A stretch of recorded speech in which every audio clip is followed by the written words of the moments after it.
right, one last look at your traffic and weather for your ride in on this Wednesday morning. Couple accidents to report, one at I-26 eastbound at exit number 119, and then one at I-77 southbound at exit number 2. Today, breezy and mild with a high of 64. Tomorrow, about the same with a chance of an afternoon shower or two, and then Friday, 62 with some showers as well. Currently 46 in Columbia here on the game.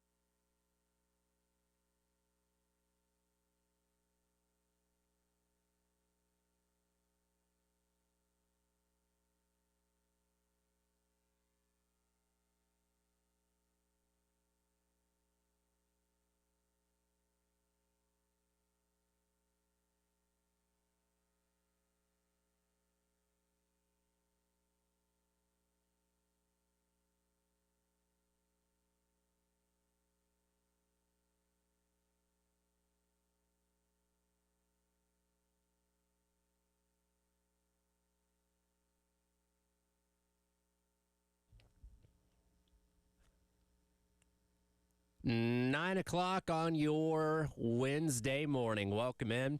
It is the Extra Point. Tyler Head and Jack Veltri along with you here on the game. Coming off of an interesting night, to say the least, over at Colonial Life Arena, Jack. How was the vibe? How was the atmosphere over there for men's basketball? A lot of blue, as you could expect. It was definitely a Kentucky crowd there. And you heard the big blue chants and everything, and it definitely was a good crowd, but definitely a lot of blue. What if you had to guess what the ratio was, Carolina to Big Blue Nation last night? Because I saw a lot of blue watching it on TV. What would you say it was? I'd say it was probably honestly, it's tough to tell because there was a decent amount of Carolina fans there. Not a ton of students, surprisingly, again. But I would say it was probably 55-45 Kentucky or 60-40 Kentucky. Okay. A lot of blue out there. Like the side where the benches are for South Carolina and Kentucky was pretty much all Big Blue Nation. And then you had the upper deck full of Kentucky fans too. So there was upper deck seats this time. Yes. This was probably maybe the first game all year where I haven't heard the PA guy after the 10 minutes in the first half be like, fans, you can come on down and sit in the lower bowl and find an empty seat. I did not hear that. So it was definitely a good crowd in the lower bowl, but we have to consider if this were any other team that doesn't travel well, it would have been pretty empty. But you had a good crowd last night because Kentucky travels extremely well. And Kentucky, look, they're not having a great season, and last night kept them from maybe slipping into the bubble conversation. So we'll see how the season ends up. But they're not a team that's going to go out there and win the national championship. But they are a brand at the end of the day, right? And I think, because it was weird yesterday, right? This is a men's basketball team that we've kind of written off for the past couple of weeks because it's just been a lost season for the most part. But I felt weirdly excited about last night's game. I looked forward to last night's game more than I have any other men's basketball game probably in about 2 months now. And I didn't know why that was. I guess it was just playing the brand of Kentucky and giving an opportunity to maybe beat them for the third time in the Paris era. Obviously, it didn't end up happening. We'll get into that in a moment. But, I guess the brand coming in here was a reason to be excited enough for what last night's game was. I would say so. And I think coming off of a nice win also helped. South Carolina hasn't been good this year. We know that. But they won a game. Won it pretty convincingly, I'd say, and had a chance to knock off another team. I think that's fun for South Carolina. Is they're not really playing for much right now, other than improving their standing for the conference tournament here in about 2 weeks. But they're also trying to play spoiler, and they did it with Mississippi State the other day, and they almost did it last night with the Wildcats, but ultimately lost by 9. So, look, the story of last night's game, I think, is that South Carolina had a lot of chances, especially in the second half when they tied the game multiple times. The problem was, and I feel like we've seen this before this year, is that they could get back in the game to tie it, but they can never take the lead and really regain control. The final minutes of that game last night were pretty much just about what you would expect from this team this year. That's just not pretty down the stretch and just unable to close it out. We'll break down what happened in just a second, but first, it's time for our Sandstorm Pick-Me-Up.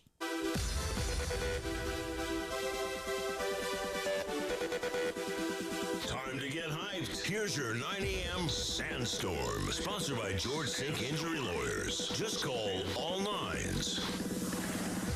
It's time for your 9 a.m. Sandstorm Pick-Me-Up, brought to you by South Carolina's largest injury law firm, George Sink Injury Lawyers. If you've been hurt in the car or at work, call George Sink now at 803 all nines. 72-63, the final score last night as South Carolina does fall to Kentucky. Kentucky ends their 3-game losing skid, and South Carolina fails to win a second game in a row. And when you go back to what South Carolina did so well against Mississippi State on Saturday, was making their three-pointers, which, again, is something that we thought was going to be the identity of this team the entire season. It just hasn't been. And Carolina came out with that same MO last night, and they were red hot out of the gate. In the first 5 minutes, they had made 4 of them. The only problem was in the following 35 minutes, they only made 4 more. Yeah, the problem last night, I think, chalking it up to they played really well at the beginning of each half, but then there was a point where they'd go through a scoring drought where they just could not find the net. And in the first half, there was that 6-minute stretch from about the 10:40 mark to the 4:40 mark where they went without a single point, and that allowed Kentucky to get back in the game, take I believe it was like an 8-point lead going into the half, and then Carolina fights back to tie it up right away with a nice run. Then Kentucky takes the lead, and South Carolina ties it. Like, that's kind of what it was for most of that game. And then you get tied in the late minutes, and then you go on a 3.5-minute stretch where you go without a single made shot, and your points were just coming off of free throws. That ultimately, I think, cost you the game in the end, was just the poor shooting down the stretch. The other thing I will say that really did hurt them last night, and it's been the case all year, Tyler, as we know, the rebounding. It was just not a good night for this team rebounding in the paint. They lost that battle by about 20, 48-28. And when you look at it this way, Kentucky had 18 offensive rebounds last night, and that led directly to 14 second-chance points. So in a 9-point loss, that looms really large, and it's easy to say, like, South Carolina just needs to fix it. They need to do better. But we've been saying that all year, and it has not really led to much different. It's just who they are this season, is they are just not a great rebounding team. That being said, despite how sloppy Carolina played, a lot of bad turnovers in the game as well, they were still in position, as you mentioned there at the very end, to make something happen, and obviously end up coming up short. Coach Paris talked about that after the game with Derek and Casey on the radio. Yeah, we were. And so we did enough things. So I don't want to put a blemish on what the overall body of work was in this game. I don't. And there are all these things that you can go back and, we could have done this. I'm big on the things that you could have controlled. Turnovers, in large part, to me, is one of them. Second chance opportunities, to me, in large part, is one of them. Not completely and totally, but in large part. So I'm big on those. But what is not to be lost in this whole thing is that, they've won games in this conference, and like you said, you got a 2-point game with where you string a couple of stops together, the whole game's over. The whole game's completely different. If you string 2 stops together in one bucket in that time, it might change the whole complexion of the game. And so for it to look at 11 points or whatever, we were trying to win at the end, we got a foul and try to get a steal or whatever, but we didn't handle that time. We had a lot of plays in that time that we did not handle well, just going for home runs at times, not strong with the ball decision-making, execution of good decision, combined with poor decision-making. So it just was a lot that went wrong in that time to stretch it out a little bit. And I think last night was also a perfect example of something that's plagued this team the entire season, is that you don't have somebody that can take the game over in the late stages. And look, Michi Johnson's gone out there and had some really strong performances this year, but you don't look at him as like consistently the dude, right? Because when you're in a tight game like this, as sloppily as you played, again, you were still in position to make something happen there in the last 10 minutes of the second half. Michi wasn't out there making plays, and nobody was. So again, you've lacked that dude this year. And I think that's been one of the most frustrating things about this team is you don't have somebody that can go out there when you need to just go make plays consistently. Yeah, even your other guys. I mean, Michi had 18 last night, which a lot of those points came in garbage time down the stretch. Because, I mean, for as rough as South Carolina looked at times, because they went through that drought, like I mentioned in the second half, Mike Sharvajumps hit a 3-point shot with like 3 minutes to go, and it was a 2-point game. Like, Kentucky did not play great last night. Like, they were not much better than South Carolina. They only shot 39%. They went 28% from 3-point range. But they dominated the rebound battle. They played pretty well defensively, and they took advantage of their opportunities when they got them. South Carolina, on the other hand, I mean, Sharvajumps 12 points last night. He hit like 3 threes, which is fine, but you expect more out of him. Like, if he had another Mississippi State type performance, you probably have a chance to win this game. The big thing, though, and I think this kind of goes back to a lot of guys. There were a lot of guys that took bad shots last night for South Carolina, specifically from 3-point range. Elijah Strong, and I think this has been a big fan criticism this year, is anytime he touches the ball, he just takes a shot. I mean, he went 0 of 7 from 3-point range last night. Norton Capich, who, I'll be honest, I really have not been at basketball lately with baseball going on and everything else, softball too.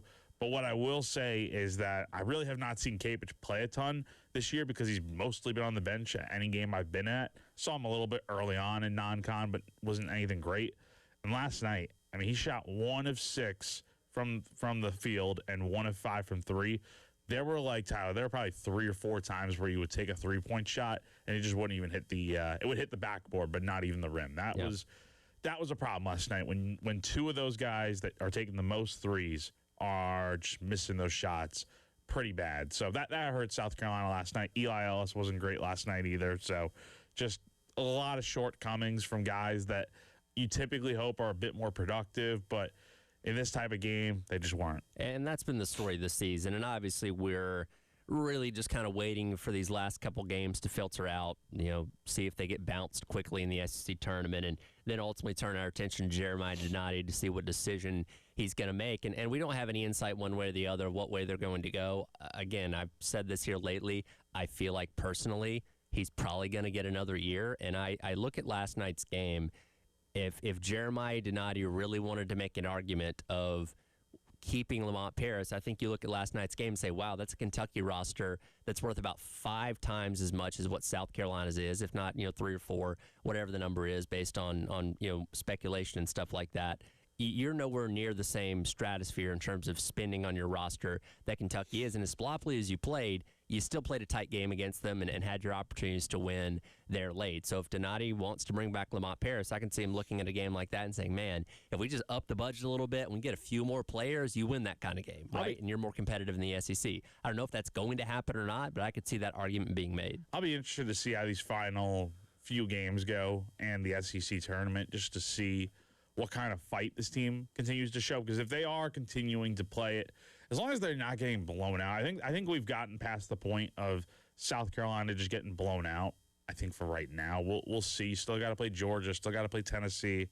I think you can honestly beat Ole Miss on the road. I think that's definitely doable, and then we'll see how they get in the tournament. But yeah, I just at this point, I kind of just feel like they're just going to keep him because I think the number one, the buyout is just it is going to be so costly to have to make this move. Like, it's not just Lamont that you got to move on from. It's his $12 million.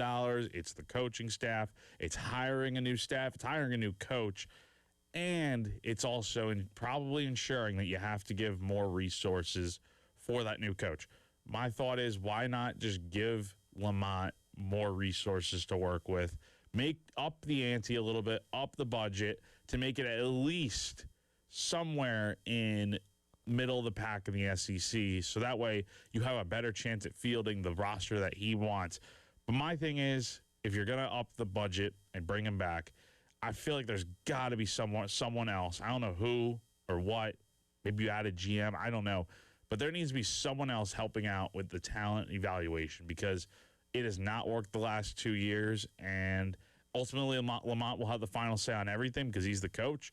But I think there needs to be someone else, a scout, just somebody in that room that knows how to help build a roster and knows what good talent looks like, because they've got some good players on this team, but it hasn't translated to results. And honestly, last year was about the same case. 3 more games to go. Next up on the road at Georgia, coming up on Saturday. Pregame starting at 3 o'clock for a 3:30 tip right here on 107.5 The Game. Yesterday, Coach Beamer spoke to the media, introduced Matthew Smiley as the new special teams coordinator, but more importantly to a lot of us, addressed the Jacarius Peak injury. We'll hear from him on the other side. It is the Extra Point. Tyler Head and Jack Beltry here in your Wednesday on The Game.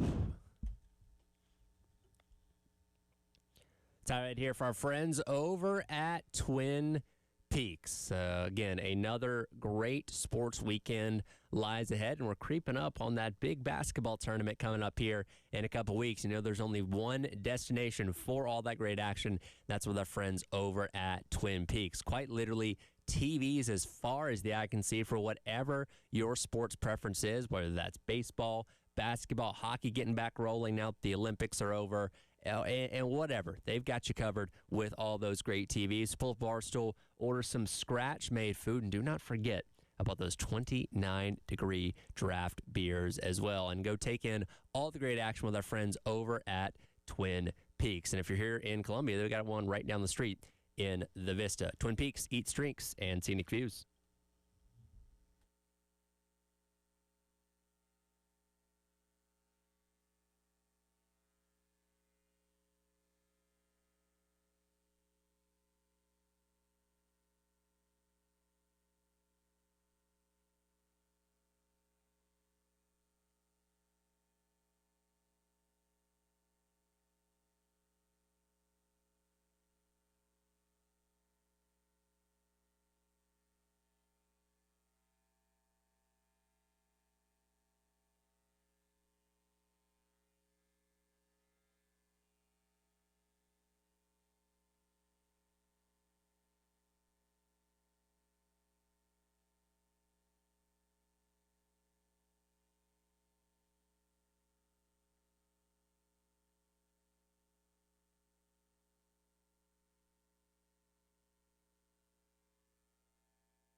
Welcome back in. It is the Extra Point. Tyler Head and Jack Veltri along with you here on your Wednesday on the game.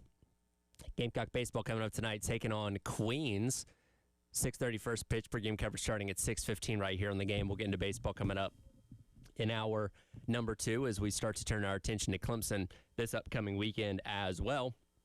But yesterday, Coach Beamer formally introduced Matthew Smiley as a special teams coordinator. I did kind of feel bad for Coach Smiley because most people's interest in this press conference didn't revolve around Smiley being the new special teams coordinator. It revolved around Beamer addressing what happened with Jacarius Peak over the weekend, and here is what he had to say about the injury.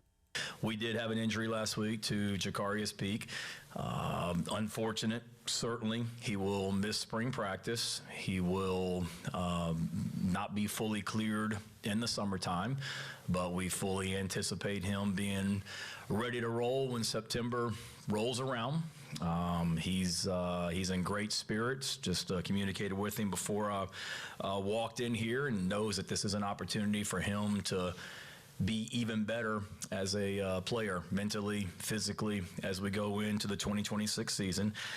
Yes, he did sustain his injury playing basketball, the same 3-on-3 basketball tournament that we've done 3 years in a row now. I want to get to Beamer addressing the basketball thing in a moment, but first let's talk about the injury itself, and this backs up the statement that he gave the other day to, I believe, the Post and Courier first, about what happened to Jacarius Peak and that he's going to miss spring. He's obviously, going to miss a lot of off-season and preseason stuff, but they expect him to be ready, as Beamer said there, in September. Now, does that mean Game 1 against Kent State? Does that mean, Mississippi State, Alabama later in the month? We don't know, but he is set to return this upcoming season. Now, with injuries, a lot of things can change with recovery and all that, and that could change, but for now, that's the information that we have. And I don't know. Do you feel any different getting that additional information that we got yesterday from Beamer? I think, and number one, I think you are right about the fact that it definitely overshadowed Matthew Smiley's press conference. And it, unfortunately, it kind of had to, because if Shane wasn't going to address it right there in his opening statement, it was definitely going to be the first question asked. So I'm kind of glad he just went out of his way and addressed it. And, of course, he was asked a few questions about Peak, but it was much later on in the press conference after Smiley had gotten a handful of questions. So I think it worked from that standpoint. Now, overall, with the injury, I think this is probably, as long as he's being completely honest about it, I think this is about as good as it can be, right? That he's going to be ready to roll when September's here. And honestly, you don't need him for the first 2 games of the year. If you can't beat Towson and Kent State without him, then the season is going to be much different than anyone could ever have anticipated. They should be 2-0 with or without him. So I think if it comes down to, because look, also, he didn't say that he's going to be ready for fall camp. So there's no telling what that could look like. And that period of time is usually meant for guys to ramp up after a summer of working out and getting in shape and getting ready for the season. If he's not going to be going through fall camp, I could honestly view those first 2 games of the year as like an extended version of fall camp for him, where he goes through practice. He's not playing on that first game. He goes through another week of practice. Maybe you get him some snaps early on in the first quarter with the first team offense against Towson, and then you let him rest and get him ready to play full time against Mississippi State, and so on and so forth. Like, I think you could realistically make it work without him for those first 3 games if you had to, just to ensure he's 100% healthy, because I think a lot of folks would take 100% Jacarius Peak for the back half of the year rather than let's rush him out there for the first game of the year, even though he's not 100%. I'd rather have full 100% Jacarius by week 4 or 5 rather than let's rush him out. Yeah, and again, hopefully this is something that once he gets back going, he's 100% and this doesn't flare back up again, and we're not even talking about this injury once he's finally back on the field. But until then, we're obviously going to have, concern and speculation about what his recovery is and all that kind of stuff. I don't know how much more information we're going to get about this in the offseason, but it is unfortunate, especially for somebody as high profile as he is, coming out of the portal to suffer this injury when, again, everything else seems to be going wrong when it comes to men's sports, and this is just kind of the latest example of that. Let's get to the other part of it now, because Coach Beamer, in addressing the injury, also defended the team activity that he was doing when this injury occurred. I asked our players after the 2023 season, what are some things that we need to do differently, or what are some things that you guys want to do more of so we can have the team that we want to be. And the number one thing the players told me after the 23 season was they wanted to do more activities like that, competitive team bonding activities outside of the football building. I asked our players after the 24 season, when I met with each of them individually after the season, what do you guys think was the difference in the 23 season and the 24 season? And the players told me after the 24 season that the team bonding activities like 3-on-3 basketball were one of the primary reasons that we had the success that we had in 2024, because we were closer as a team. So you can't be the last 2 years when the videos went out on social media talking about how awesome it is that the Gamecocks and the football team have such a strong culture and they play basketball together, and that's awesome. You can't be the person that's celebrating it 2 years ago or the last 2 years, and then this year you're up on the front porch screaming, why are they playing basketball? I mean, I get it, and you open yourself up to criticism, but it's a big part of what we do here in this program. We'll continue to look at how we do things going forward. There's no question about it. So, for one, I don't have a problem with the fact that they do this as a team-building activity. Most programs around the country do this, whether it's 3-on-3 basketball or dodgeball or wiffle ball or whatever it may be. And, if these guys weren't doing an organized team 3-on-3, they'd be over at the athletics facility probably hooping together or stuff like that. You're not going to prevent these guys from playing these kind of sports, and doing it as a team-building activity is obviously a plus, for the team in the offseason before you get into proper spring practice. So I don't have a problem with that necessarily, but this is another example, I feel like, of Beamer caring so much about other people's opinions of what's going on inside of his program. Because, again, what he's talking about there, he's not addressing an article that you wrote. He's not addressing something that Jordan Kay or David Kloniger or somebody wrote on their respective websites. He's talking about people on social media that were upset about this. That fan bases are going to lose their mind over the slightest things anyway on social media, message boards, and stuff like that. My question is, why do you care so much? Why do you feel the need to take time at this press conference to address social media posts and tweets and stuff like that about your program? That should not even be on your mind. It's like, bro, put the phone down. You know what I mean? Like, you're a coach in the SEC. You make millions of dollars. You're above the opinions of these people, man. Why do you feel the need to address it? Isn't he the one that said last year that he doesn't look at social media? Yes, which is clearly not true. Yeah, if he had like a Pinocchio nose, that thing would be all the way out right now. Yeah, look, it's clear. This guy looks at social media. This is the same guy that I think it was 2 years ago at Vanderbilt, right after South Carolina won that game. It was a great win for the Gamecocks. They had just clinched bowl eligibility.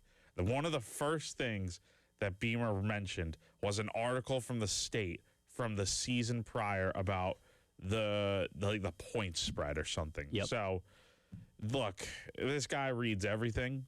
At least that's the way I interpret it. And he sees stuff online. And the fan base was obviously not happy. And it makes it a lot easier for him to see all of it when all these fans are tagging him and Jeremiah Donati in all of their posts about what they are thinking. And, of course, Beamer's likely going to see it. So I understand it. I don't really mind him addressing it, defending his program, I guess, in a way. But you kind of, I don't know. You're just leaning into. It's a bad look. Yeah, you're fighting an unnecessary battle, I think. You don't have to explain yourself. You're like, he's right about they haven't had injuries the last 3 years with this basketball tournament. It's an unfortunate circumstance that happened, and we'll evaluate it going forward. That's all you need to say. It's an example of don't feed the trolls, right? Because by telling people you pay attention to what they say on Twitter or message boards or whatever, you're encouraging them to continue to do these things, right? Because they know it clearly gets under your skin. You don't need to put yourself in that position as a head coach, I don't feel like, because I don't know many other head coaches that are addressing fan tweets during press conferences. You know what I mean? Like, it's not a good look for me. No, it's not a great look, but it's not like the first time this has happened. So it is what it is. It is who he is, and it's just an unnecessary battle to pick. But I can also understand him wanting to defend it. Well, the press conference was for Matthew Smiley. We will get into what he had to say coming up next as the Extra Point rolls along. Tyler Head and Jack Felcher on your Wednesday here on The Game.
I think it's a phenomenal opportunity. I think that learning about the SEC from the inside as opposed to the years in the NFL, scouting guys and coaching guys on the team, whether it be Jacksonville or Buffalo from the SEC.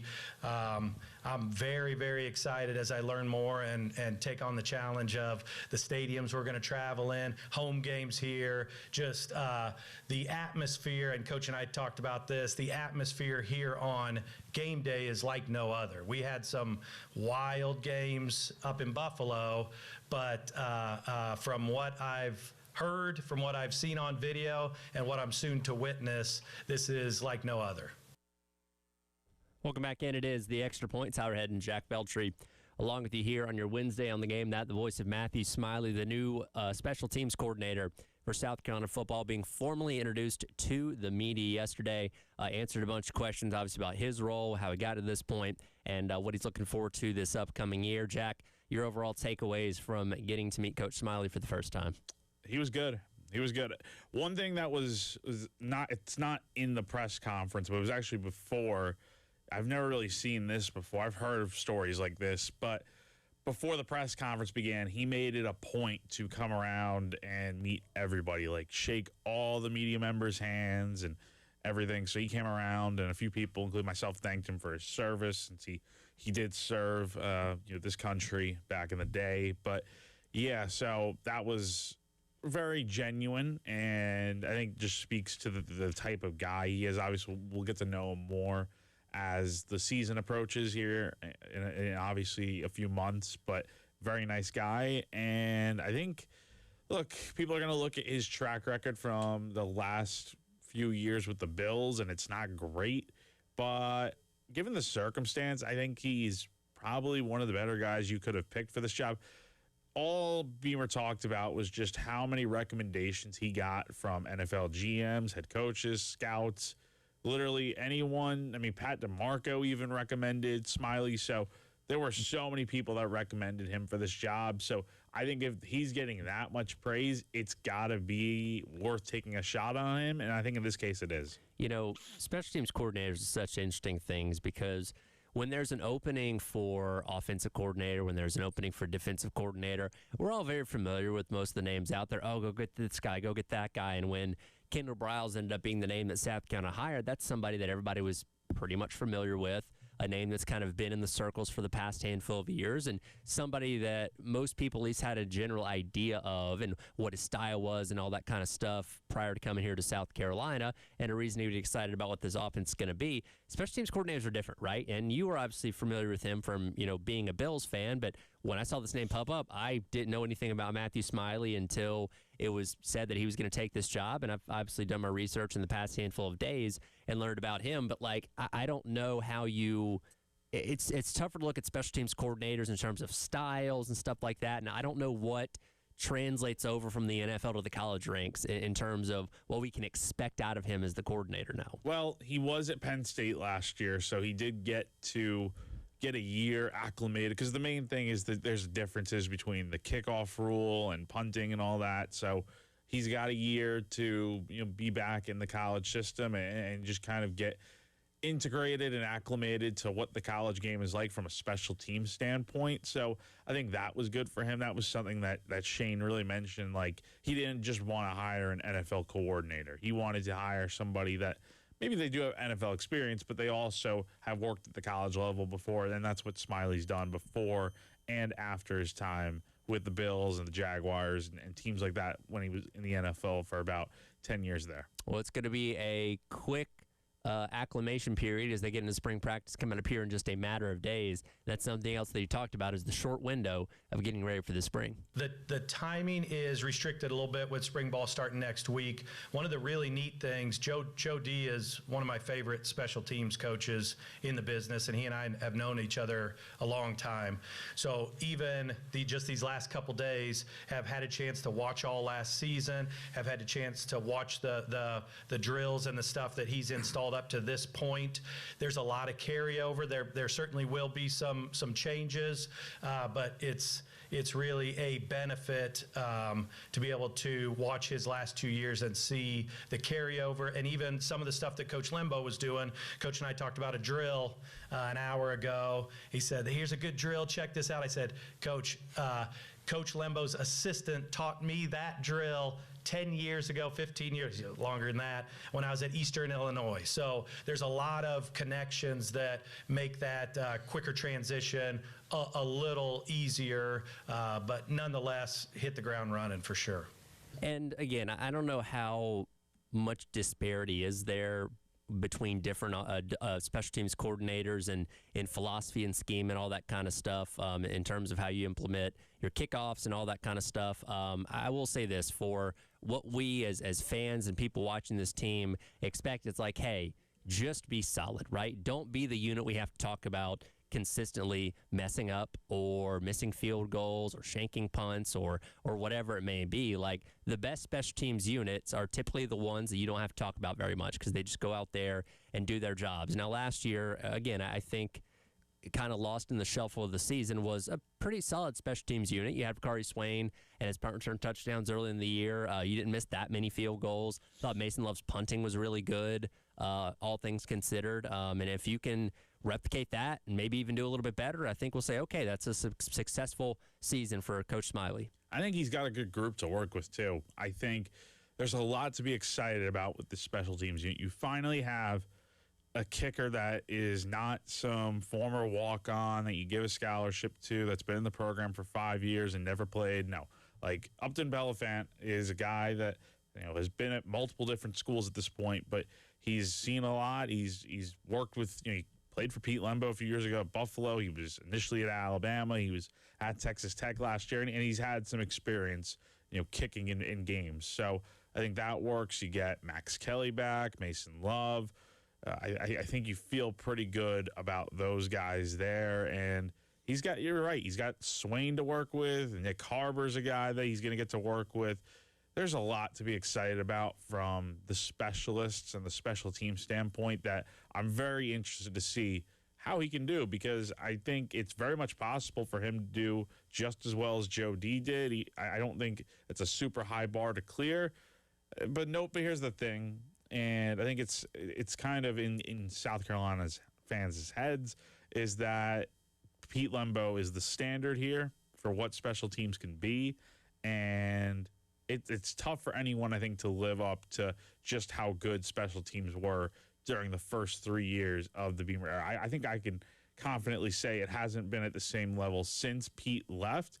But obviously, Smiley does have the connections to Pete and to Joe D, so hopefully he can be somewhere at least in the middle ground of, he's not as great as Pete. Maybe you want him to be up there for sure, but even if he's not, he's going to give you his best and be a pretty good coordinator. Yeah, it's one of those things that Lembo set the bar so high, every single special teams coordinator hire that Beamer makes is going to be compared directly to him. Well, is he as good as Pete Lembo? Can you do this? Can you do that? How many fakes are you going to run? Which is something that he was asked about, yesterday as well. So yeah, that's obviously a tough standard to be held to. I will say, given the fact that I'm looking at most of his answers here, and most of them are between like 30 seconds and a minute, I don't know how much we're going to hear from him this year, because he doesn't seem to be like a long-winded talker, which is obviously very different than Lembo from a couple years ago. Yeah, most definitely. So good to see that. Again, we'll get into spring practice coming here in a matter of days, and we'll see how much special teams gets talked about as the offseason goes along, because they do have a lot of changes they're making from last year. We'll come back, wrap up the hour. It's a Would You Rather Wednesday, and we'll talk about coordinators on the other side. I have an interesting question to pose to Jack. It is The Extra Point. Tyler Head and Jack Feltry with you on your Wednesday here on The Game.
Welcome back in. Extra Point. Tyler Head, Jack Belcher with you here on your Wednesday on the game.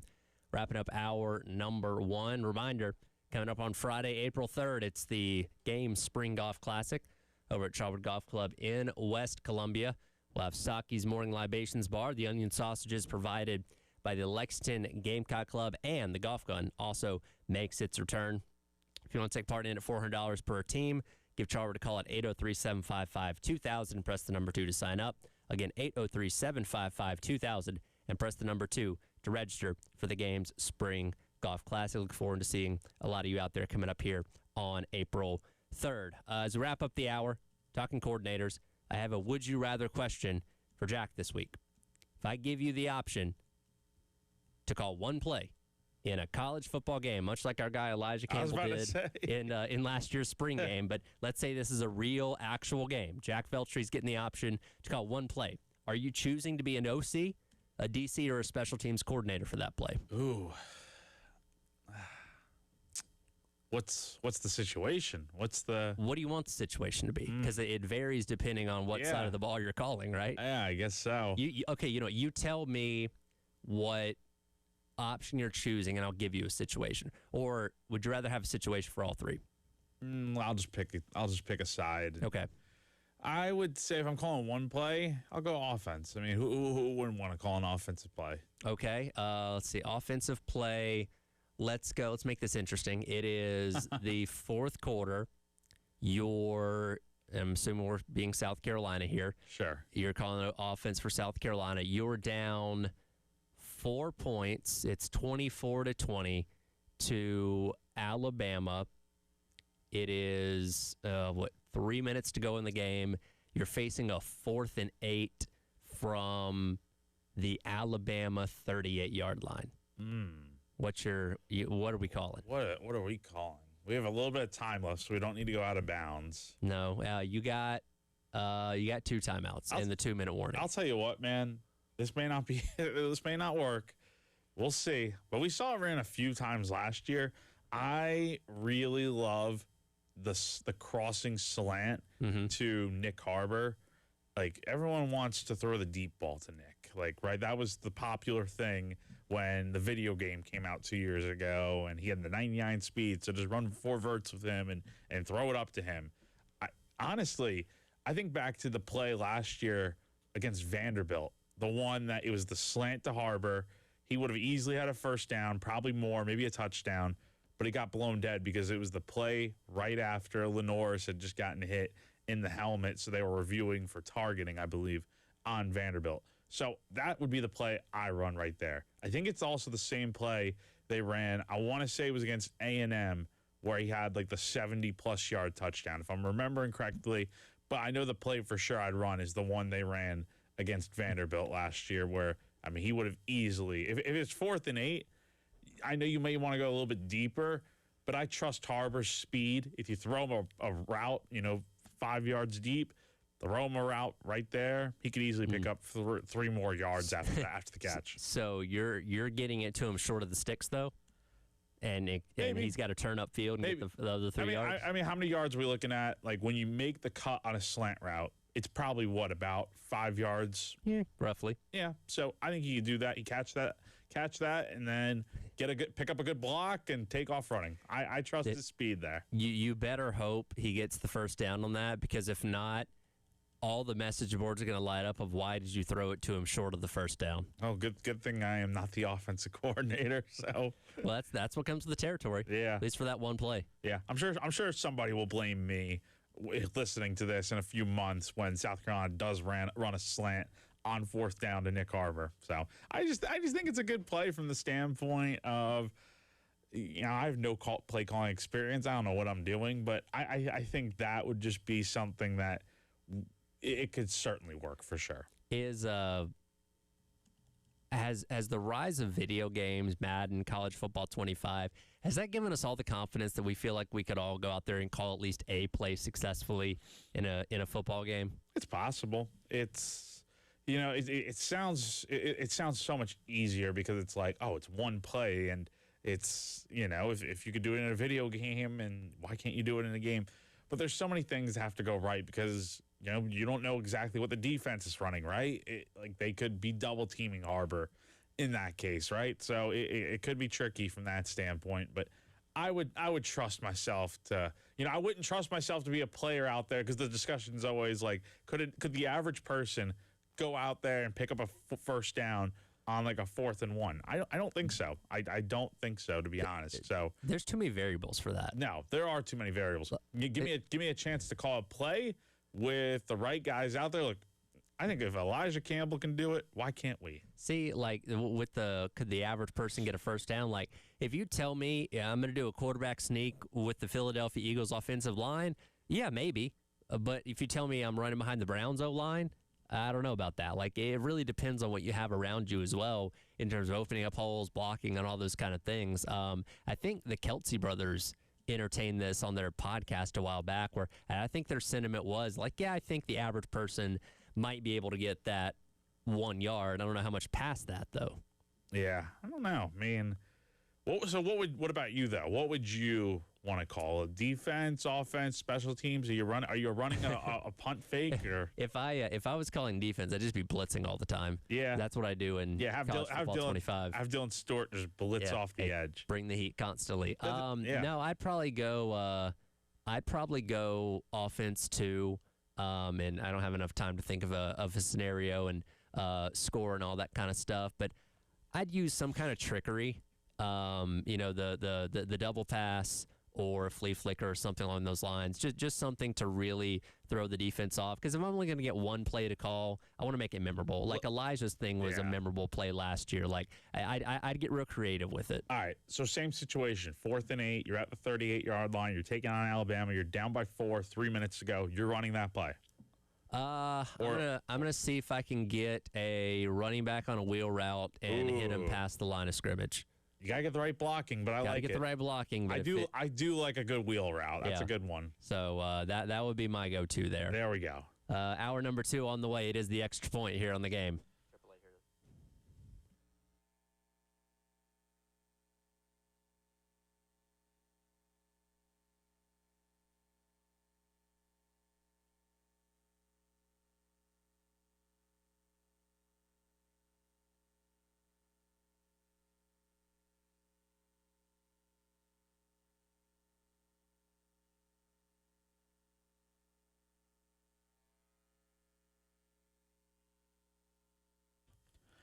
All right, as we close out the first hour here, I want to tell you guys about our friends over at AAA Heating and Air. If you're a small business owner, a church, or other entity in need of a new HVAC system, give AAA Heating and Air a call. They have exciting news for you. AAA now offers financing to qualified organizations to aid them in installing a new light commercial HVAC system. It's as easy as calling AAA Heating and Air for a quote or finding them online at callAAAtoday.com. Tell them Jack from 107.5 The Game sent you on over. At AAA Heating and Air, they've got your back. They're offering up to 12-month payment plans on repairs with no credit check required. That's right. No need to worry about your credit score. As long as you're a homeowner with a valid bank account, you'll be good to go. Take control of your comfort today by giving a call to AAA Heating and Air at 803-677-1500. Again, the number to call AAA Heating and Air is 803-677-1500. Give them a call today and breathe easy again.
Welcome back in hour number 2, Extra Point. Tyler Head and Jack Veltri with you here on the game. Again, reminder, Gamecock baseball tonight back in action, 9th game of the season as they take on Queens over at Founders Park. Pregame coverage starting at 6:15 for a 6:30 first pitch. Carolina picked up the win over Queens a year ago, 7-2. Would that be an acceptable final score outcome tonight if they beat them the same way? Well, yeah, I would say so. I think, look, we've seen teams lose midweek games already. I mean, Arkansas lost yesterday, like 12-4, I think it was, to a midweek team. I think they played Arkansas State yesterday. I want to say, yeah, it's pretty one-sided. I want to say, didn't LSU also maybe? I was talking with Cloninger last night. I think he told me that LSU.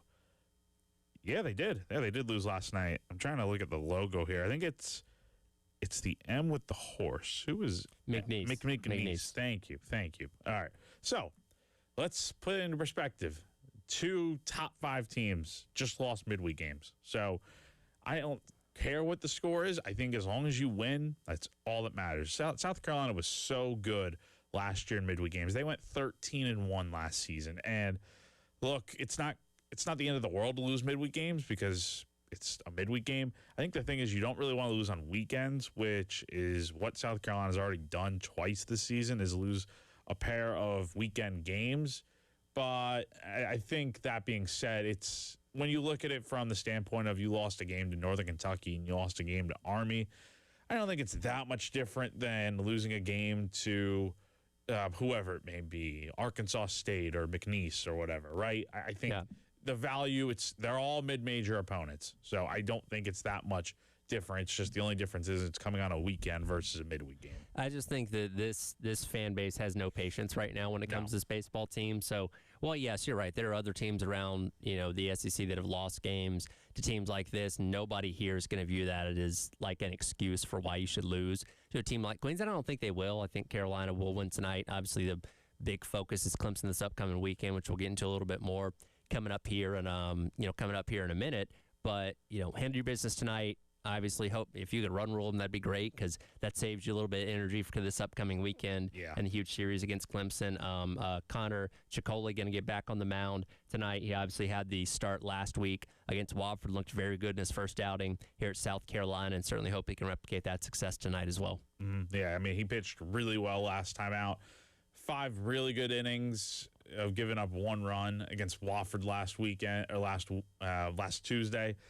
I mean, he's been really sharp so far this year. I think you're looking for the same thing out of him. He threw about 62, 63 pitches last week against Wofford, and if he were on a higher pitch count, he's likely going into the 6th or 7th inning, maybe even getting through 7 innings. I think tonight it really depends on what the score is, right? And I've had this question brought up to me before.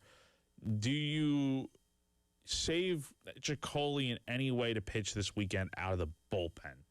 I think yes and no. I think back to last year where Jarvis Evans, who's now at Purdue, I believe, was your midweek guy. He was doing great. He was pitching excellent baseball. But he moved to the weekend rotation later on in the year, and he really didn't look all too great. So not saying I don't think that needs to be the scenario here is move Ciccoli to the rotation. I don't think you need to do that. What I am saying, though, is if you can get 5 innings every week out of Ciccoli, that's puts him in line to be the winning pitcher.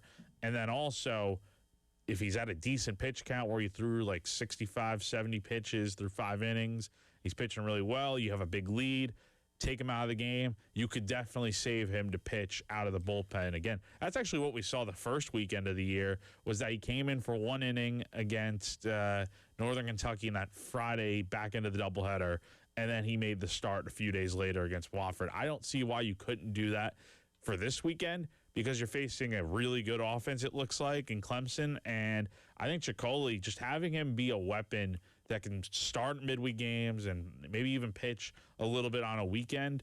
I mean, he's got starter's length to him, so I don't see why he couldn't go back out there on a few days rest to pitch an inning or two. So Chacoli getting the ball tonight for South Carolina for his second start as a Gamecock. Later on this afternoon, we'll get the 1 through 9 lineup, which could look like anything, right? Because they've mixed and matched this lineup quite a bit so far to start the season through the first 8 games, and that's something that Paul Mainieri talked about with Terry on Monday on the postgame show, is the different lineup combinations they've been working with, trying to figure out which one's the best. Well, this is a time to experiment and see what guys can do.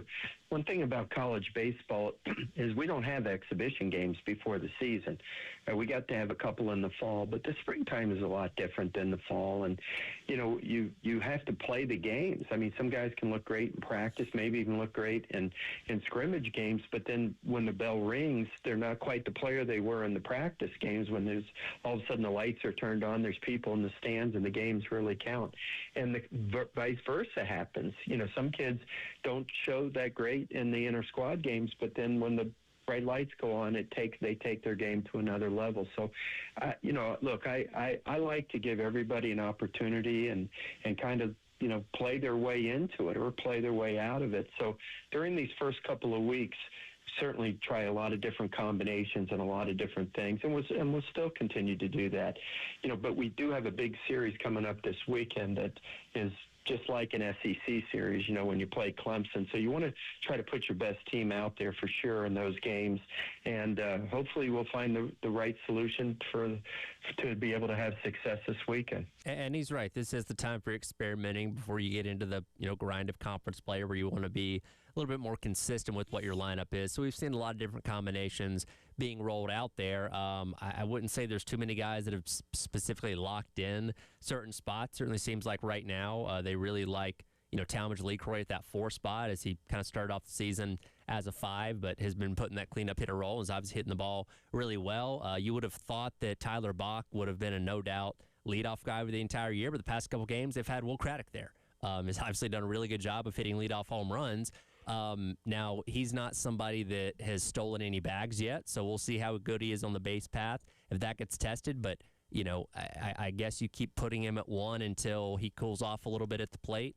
But that is something that we tried over the weekend that clearly worked. Here's I wrote this down the other day in my weekend recap on Central. Here's how I would look at the lineup after how the weekend went, because you're right. Like, Mainieri did shift the lineup around every single game over the weekend against the service academies. I'd have Craddock leading off. I'd have Patrick Evans hitting second, Logan Sutter hitting third. We saw him actually hit third in Sunday's game against Air Force because he had been tearing the cover off the ball. And look, if he's going to be, if South Carolina's offense is going to be what it is needing to be this year, he's got to hit third, and he's hitting a lot better lately. I'd have him hit third. Talmadge obviously hitting fourth. Reese Moore, when he's healthy, probably hitting 5th to give you a left-handed bat in the lineup. KJ 6th. I like him in the middle of the order there. Dawson Harmon, Lizama, and Bach to round at 7, 8, and 9. I can't believe I'm saying Harmon and Lizama in the 7 and 8, but they just haven't really hit great this year. So are you presenting that as Craddock as first base then? Because you didn't have Hollins. Yes. So that's the thing. And I think with Reese Moore DHing, I think that could really be interchangeable between Hollins and Moore, and also Craddock playing at DH. Now, the thing about Craddock is that he can also play second base, third base, shortstop. Right. But with Hollins, he's really just a first baseman. So you're kind of limited from that standpoint. And if Sutter's hitting well, I think you leave Sutter at second, obviously.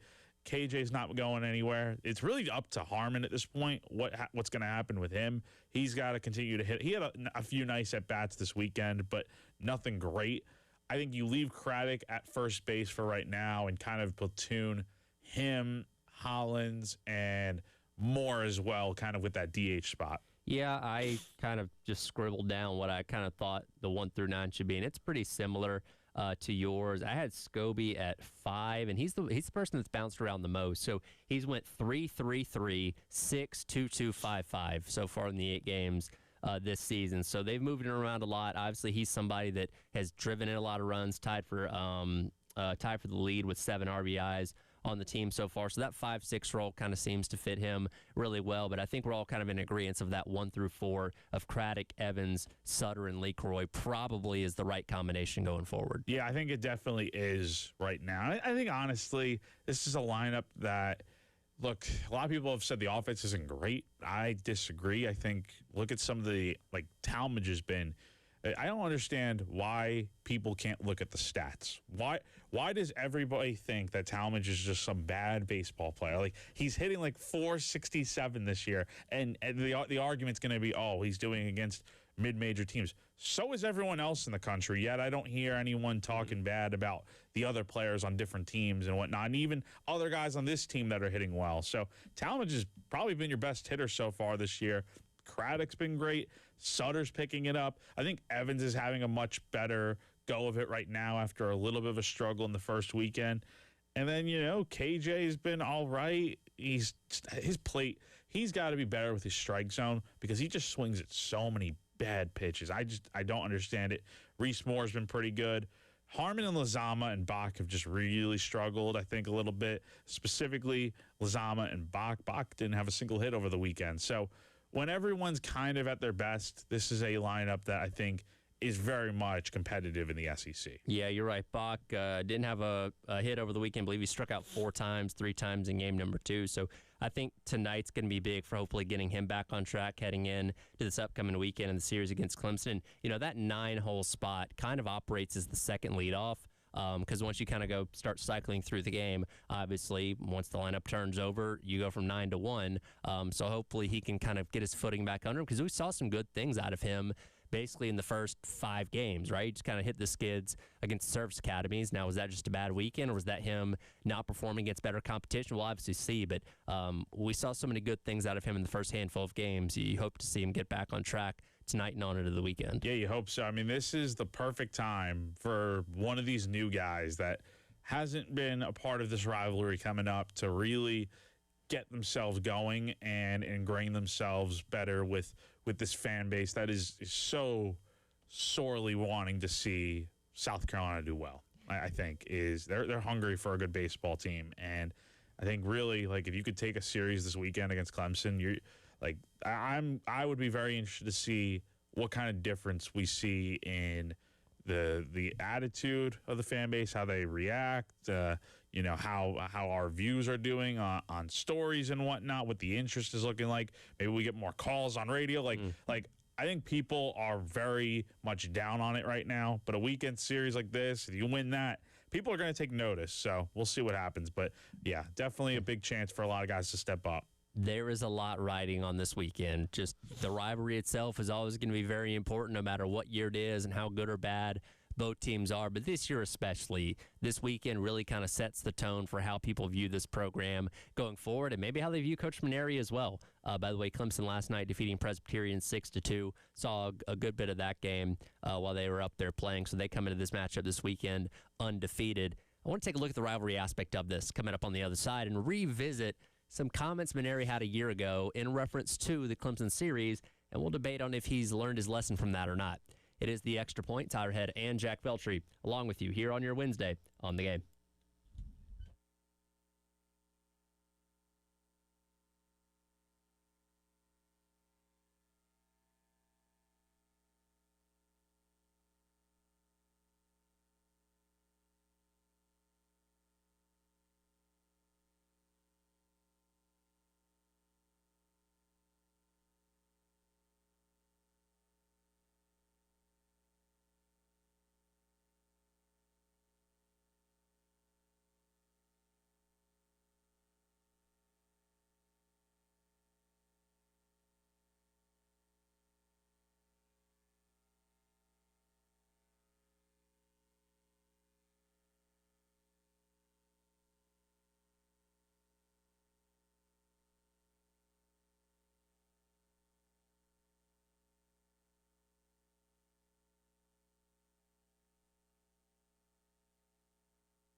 Welcome back in. Extra Points. Our head Jack Belcher with you here on your Wednesday on the game.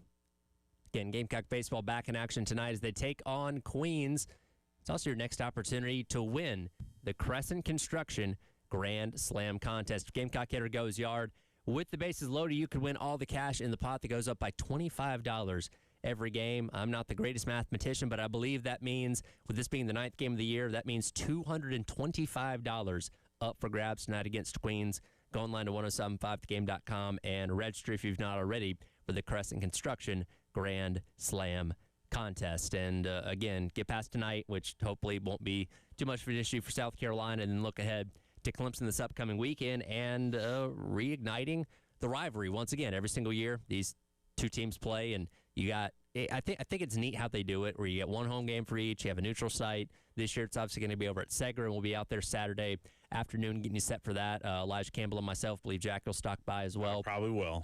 Out in front of the stadium from 1 to 2:30, so come by and see us and hang out and talk some Gamecock baseball. But this rivalry means so much, and that was one thing when we go back to a year ago that really stood out about Paul Maneri in reference to his thoughts on the rivalry ahead of playing in it for the first time. Now, last year, in the midweek before Clemson, they had played Gardner-Webb. South Carolina won that game because, of course, they were undefeated against all mid-major competition in non-conference play. And Paul Maneri was asked about looking ahead to Clemson that upcoming weekend, and here is what he said about the rivalry at that time.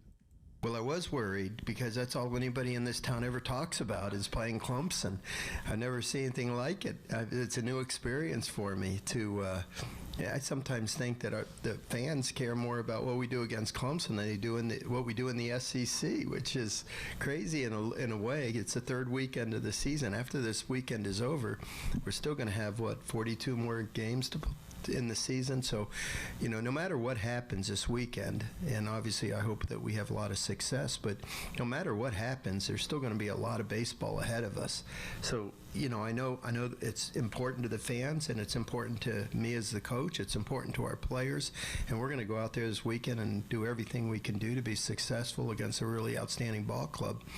And I know the fans are going to flock to the games, and the weather's going to be beautiful, and 3 different venues. I mean, that's a pretty cool setup.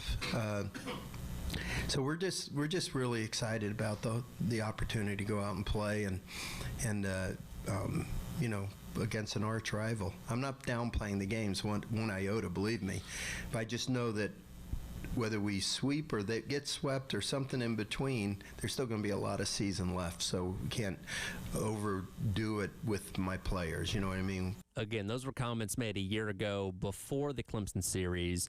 That didn't sit well with people, and when you couple that with the fact that Carolina got swept in said series, that's where I feel like the tide started to turn on Coach Maneri ahead of what would end up being a historically awful season in conference play. Yeah, it was. I understand his take on the rivalry because, number one, he's not. Last year was his first year going through this rivalry. I mean, before last year, I don't think he could have told you that was one of the bigger rivalries in college baseball. What I will say, though, is that he's right from the standpoint, and people may not like this, but whatever. I think the 30-game SEC schedule is way more important than this weekend coming up. I totally believe that because even if you get swept this weekend or lose the series or whatever the case might be, even if you win the series, doesn't really mean much because it's great from the state, for the fans and whatnot, but for the team, I mean, if they don't do well in conference play, then what's the difference, right? You're not making the NCAA tournament, which is more important than anything. That should be the ultimate goal. Beating Clemson is nice, but making it back to the tournament should be what you're really looking and going after this year, which is what the guys in this team are definitely going to be looking to do. So I think 30 games compared to 3, yeah, the 30-game slate is more important, but that does not mean this weekend does not have any importance. It certainly does. For South Carolina, a team that really struggled last year, winning a series this weekend would go a very long way in instilling confidence, not just for the fans. 'Cause a lot of our talk is about the fans and what they think and how down bad they are right now. But for this team and the mindset, it's a new team. And I think this early on, getting a series win could really do a lot for the confidence and kind of be the jumping off point to really start to have a lot of success. And in a year where you're picked to finish towards the bottom of the SEC, I think a lot of projections can change if you go out here and take 2 out of 3 or even sweep this weekend. There's still very much a lack of belief in Coach Maneri from a lot of people in this fan base. And again, I think it really started last year with those comments and then proceeded to get swept by Clemson. I will say, I went back and skimmed through some of his comments after the Clemson series, especially after Game 3 when they got swept, and it seemed like somebody did get in his ear at some point that week, like, hey, man, you really upset some people. Maybe you should take this a little bit more seriously. So I do think there's a better understanding going into it this time around. When you look at his stops before here, LSU, you could say like the Arkansas series, Ole Miss, stuff like that. Sure, those are heated rivalries within the SEC, but I don't think any of those quite compare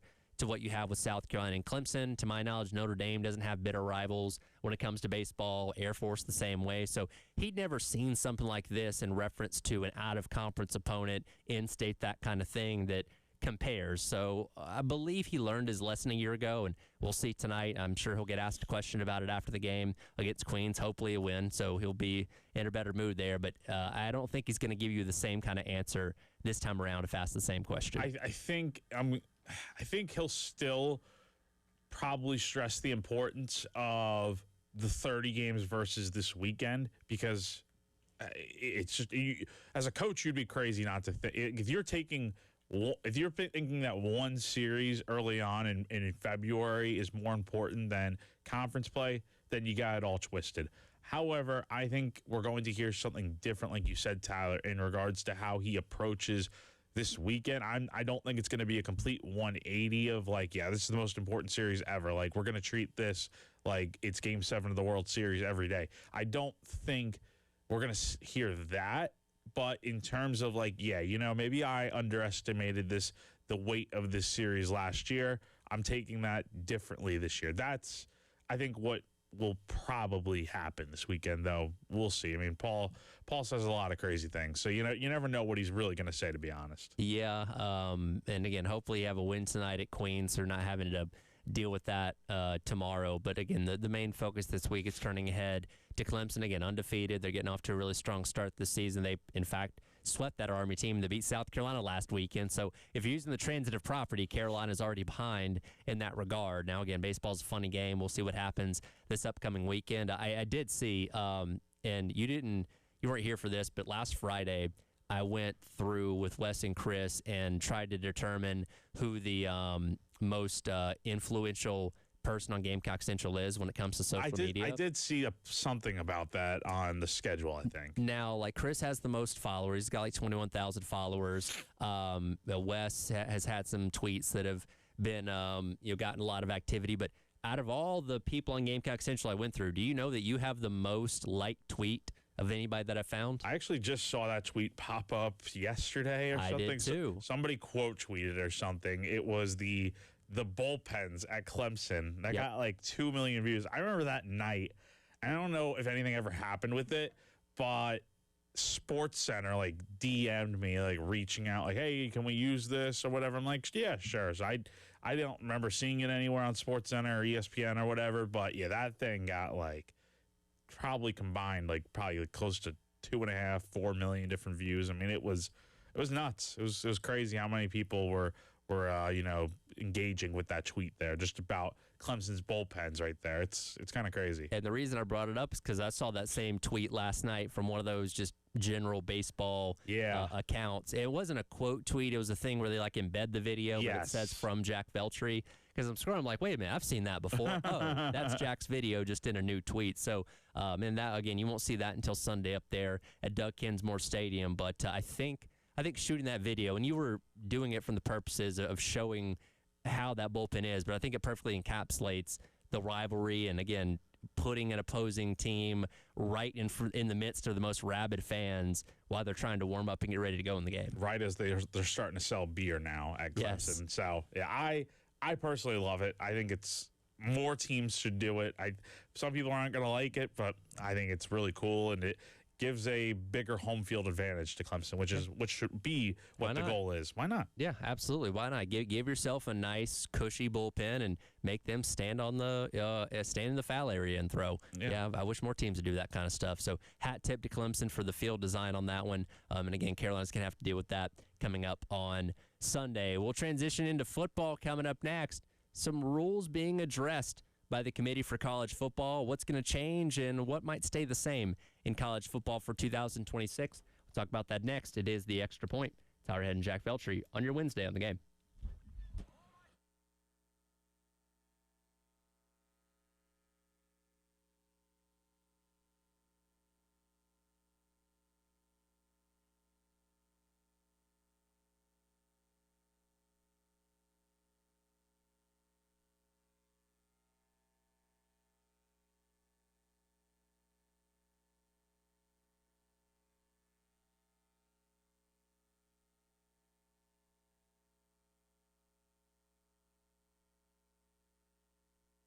If you've been frustrated in the past by some of the companies you've had out to your home or business when you have HVAC problems, let me give you a recommendation for a better service. That's our folks over at Krantz Cooling and Heating, Krantz, cooling with a K, KrantzCooling.com. They've been around since 1983. They're a local family-owned business, and I can personally attest to how awesome they are. They've been to my home. They've been to Wes's home. They've installed new units. They've taken care of problems for us. They've let us know exactly what is going on and help us solve the problems as they come along. You can join the Krantz Club to make sure you're on top of your maintenance. They do installations, repairs, and maintenance on all of your HVAC units. Again, they do residential and commercial, so whether you're a homeowner or a business owner or both, they can help you out. 803-672-3224. Go online to KrantzCooling.com. You can text them. You can get a visit scheduled. You can even pay your bill online or sign up. Krantz Cooling.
Won't come back in.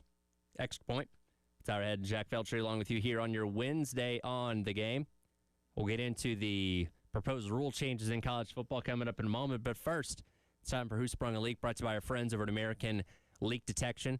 Jack, we're all familiar that the automatic ball strike system is going to go full-time in Major League Baseball this upcoming year. They've had it in spring training at a few places a year ago, but when the season starts officially coming up in a little over a month, we will have it on a day-in, day-out, night-in, night-out basis. And I think we're all intrigued by it, right? I think we're all intrigued to see how this affects the flow of games, how successful it's going to be for teams, and if it can make umpires better, right?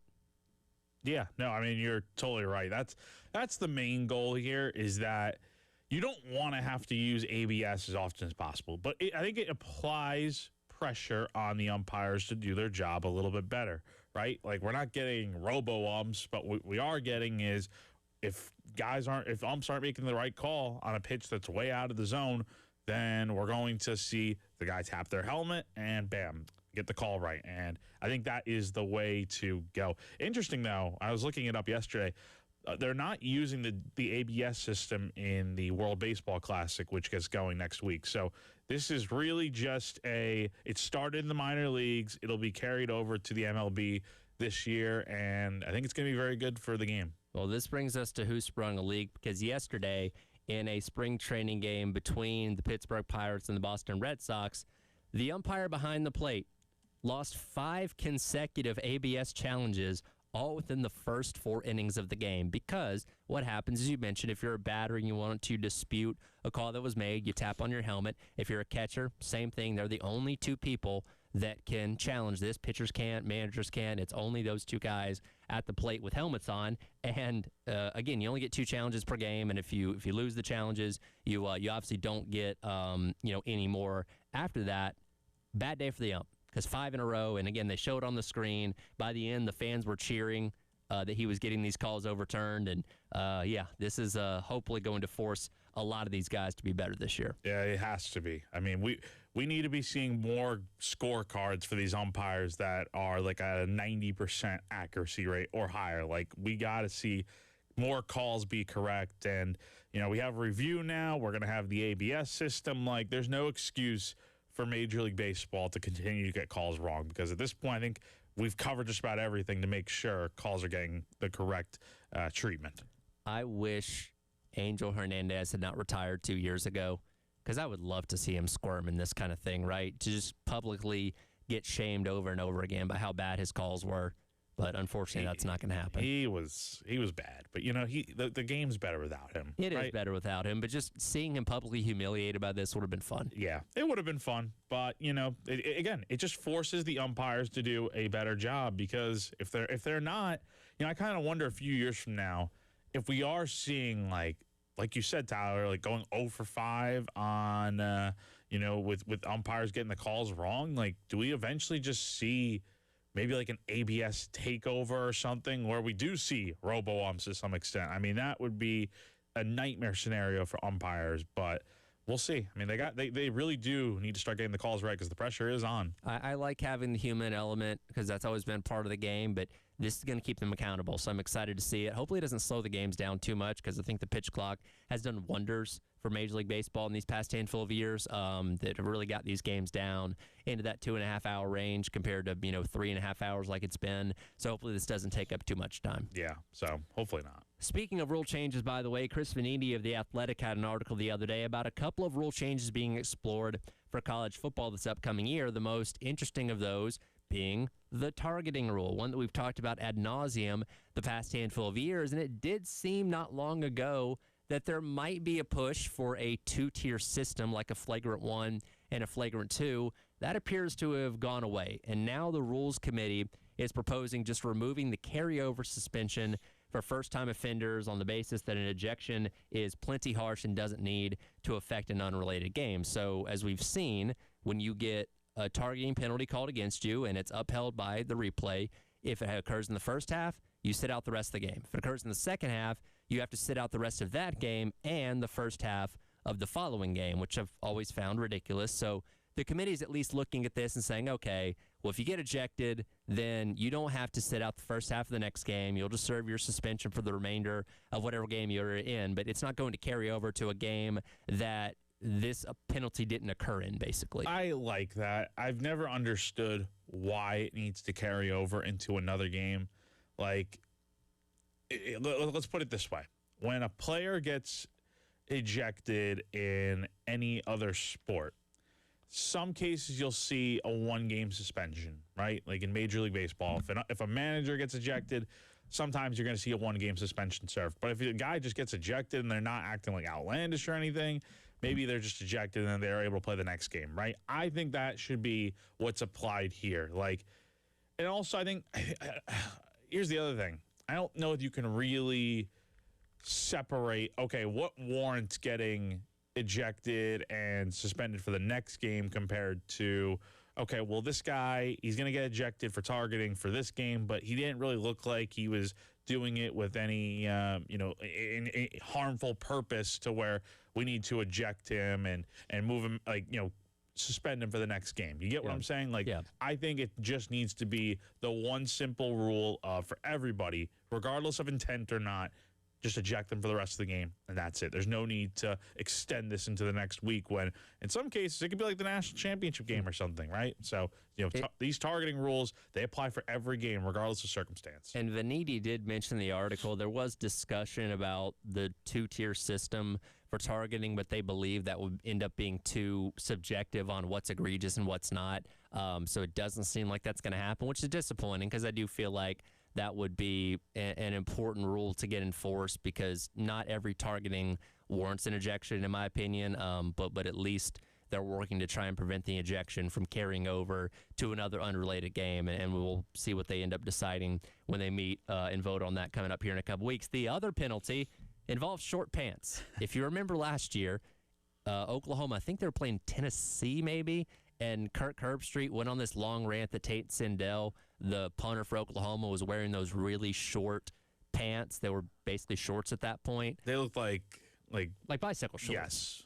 Yes. Which, I mean, that doesn't bother me as a fan, but it rubbed Kirk Herbstreit the wrong way. And the Rules Committee is actually looking at this. They said, according to the article, the reason for the rule is twofold. One, officials don't believe inconsistently short pants look good in a team sport. And two, they do affect the placement of thigh pads and knee pads, making it a safety issue. And the only thing here is if you were a player that's wearing this, you could, earn your team a delay of game penalty or be forced to burn a timeout or that kind of stuff. Nothing egregious, which, again, just make sure you show up dressed properly for the game and it won't be a problem. But I didn't think we were going to have to address this, but maybe Kirk Herbstreit got in somebody's ear and got him mad enough about it. Yeah, I think it's all about style at this point, right? And for a punter, kicker, whatever, like, I don't mind them, like, because they're literally just wearing the pants. Like, it's not like they're wearing a girdle underneath or knee pads or anything. Maybe they are wearing knee pads, but like,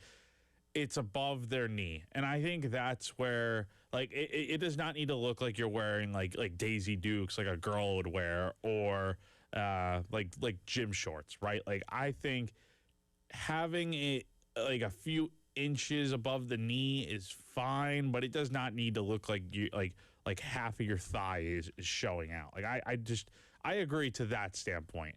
I think eventually we are going to need to get back to a rule where, like, yes, you have to wear your knee pads over your knees, because from a safety standpoint, like, how often are you going to get a helmet to the knee? But if your knee pad isn't there to protect it, then I think that's going to require a ton of ice and probably maybe leads to a bigger injury. So I think we do need to get back. It's such a simple thing.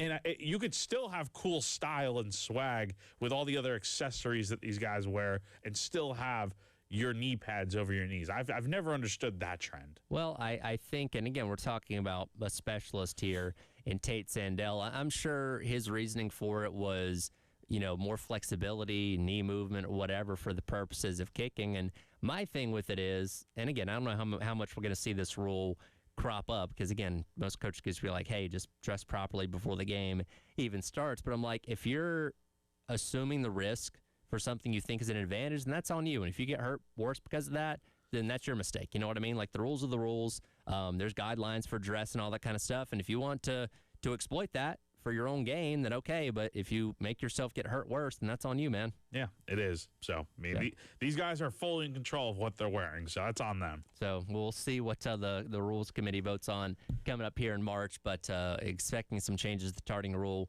as well as addressing short pants as well. Come back, wrap up the hour, talk some racing with Jen Jensen as the Extra Point rolls along. Tyler Head and Jack Feltry here on your Wednesday on the Game.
Trying for 2 in a row. Briscoe trying to redeem a tough day in Daytona. They're going to come off turn 4 for the final time. Chastain to the bottom. Briscoe to cover. Tyler Reddick, 2 in a row. Can you believe that car just won? Welcome back in. It is the Extra Points Hour Head along with you here on your Wednesday on the Game. That was the call once again by Fox Sports on Sunday. No, you weren't listening to the replay of the Daytona 500. That was indeed Tyler Reddick winning his second straight NASCAR Cup Series race to open the season, this time at the Atlanta Motor Speedway in the Auto Trader 400. As we welcome in Jen Jensen on the AAA Heating and Air phone lines. 2 races, 2 Reddick wins, and 2 wild Sundays to get the season started. Whoa. Did we see this one coming? I don't think so, because it's been since, 2009 since somebody won Daytona and then the second race of the season. So Correct.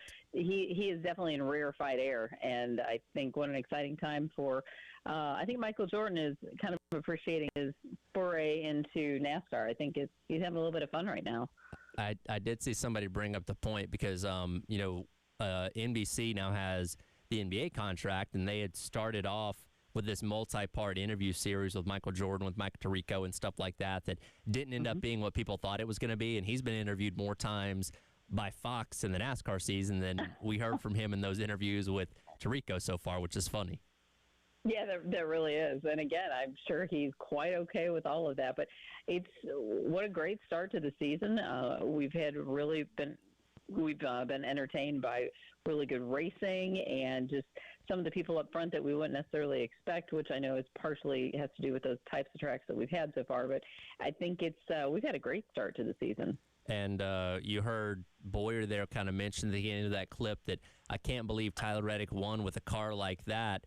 We've seen some damaged cars win races before at the likes of Martinsville and stuff like that. But to be at a drafting track where aerodynamics are vitally important, I've never seen a car missing a fender win a race like that, which was very impressive. That was very impressive, and obviously I'm not an aerodynamic expert, but it sounded like, yeah, he kind of had himself positioned properly and tucked as he needed to be to catch whatever drag he could, and then just somehow was able to make it happen. And it was an impressive feat. And talk about not being too worried about. I mean, he put it all out there. Whatever his car was, he made whatever happen. I had Joey Logano in Studio 803 yesterday. By the way, that full interview's up on the 107.5 The Game YouTube channel if you want to check it out. I did bring that up to him, and he thought there might be a little bit of an aero advantage by not having that fender. So perhaps, despite the damage, he was at more of a advantage than other people in the field, given the fact that he was missing that part of his car. So I don't know. Maybe that played a factor in it. I don't know. Yeah, I would love to, hear a breakdown a little bit on just how that could have worked and been better. Because if that's the case, then you're going to see more people just, intentionally getting their front ends ripped off. So Reddick wins the race, and much like Daytona, a lot of similar players up at the front as we get into those final couple laps. Carson Hocevar, who got turned leading in the Daytona 500 late, up there late, throwing a block on Bubba Wallace, who also was in the mix for the Daytona 500 win, and comes up short at Atlanta as well. So all three of these guys, Reddick, Bubba Wallace, and Carson Hocevar, off to really strong starts this year. Unfortunately, Reddick has gotten those 2 wins. But based on what we've seen out of those guys so far, expect them to continue to be in the mix this season. Bubba will probably get a win or 2 this year. And Hocevar, as aggressive as he is, he's going to break through and get one at some point, right? I do think so. Yeah, I mean, he's very strong. He's aggressive. He's young, so I think he's kind of like, yeah, I'll do it. I don't care if it makes somebody mad. That's the young gun in him. But he's talented. He's really good, and I think we're going to see that talent continue to be on display. And I expect to see a win out of him this year. I do too. He was in position to win a couple last year. Some bad luck went the other way, but with the way they're running, the speed they had, I fully expect him to get to victory lane. He's quickly making himself into NASCAR's one of NASCAR's newest villains because of his aggression. Obviously, the Bubba Wallace fans not pleased with what he did on Sunday, and he's not apologizing about it. He is who he is, and I can appreciate that about him because kid's got a lot of talent. He's just roughing people up along the way. Yeah, well, but didn't a lot of them do that coming up? Didn't Logano ruffle a lot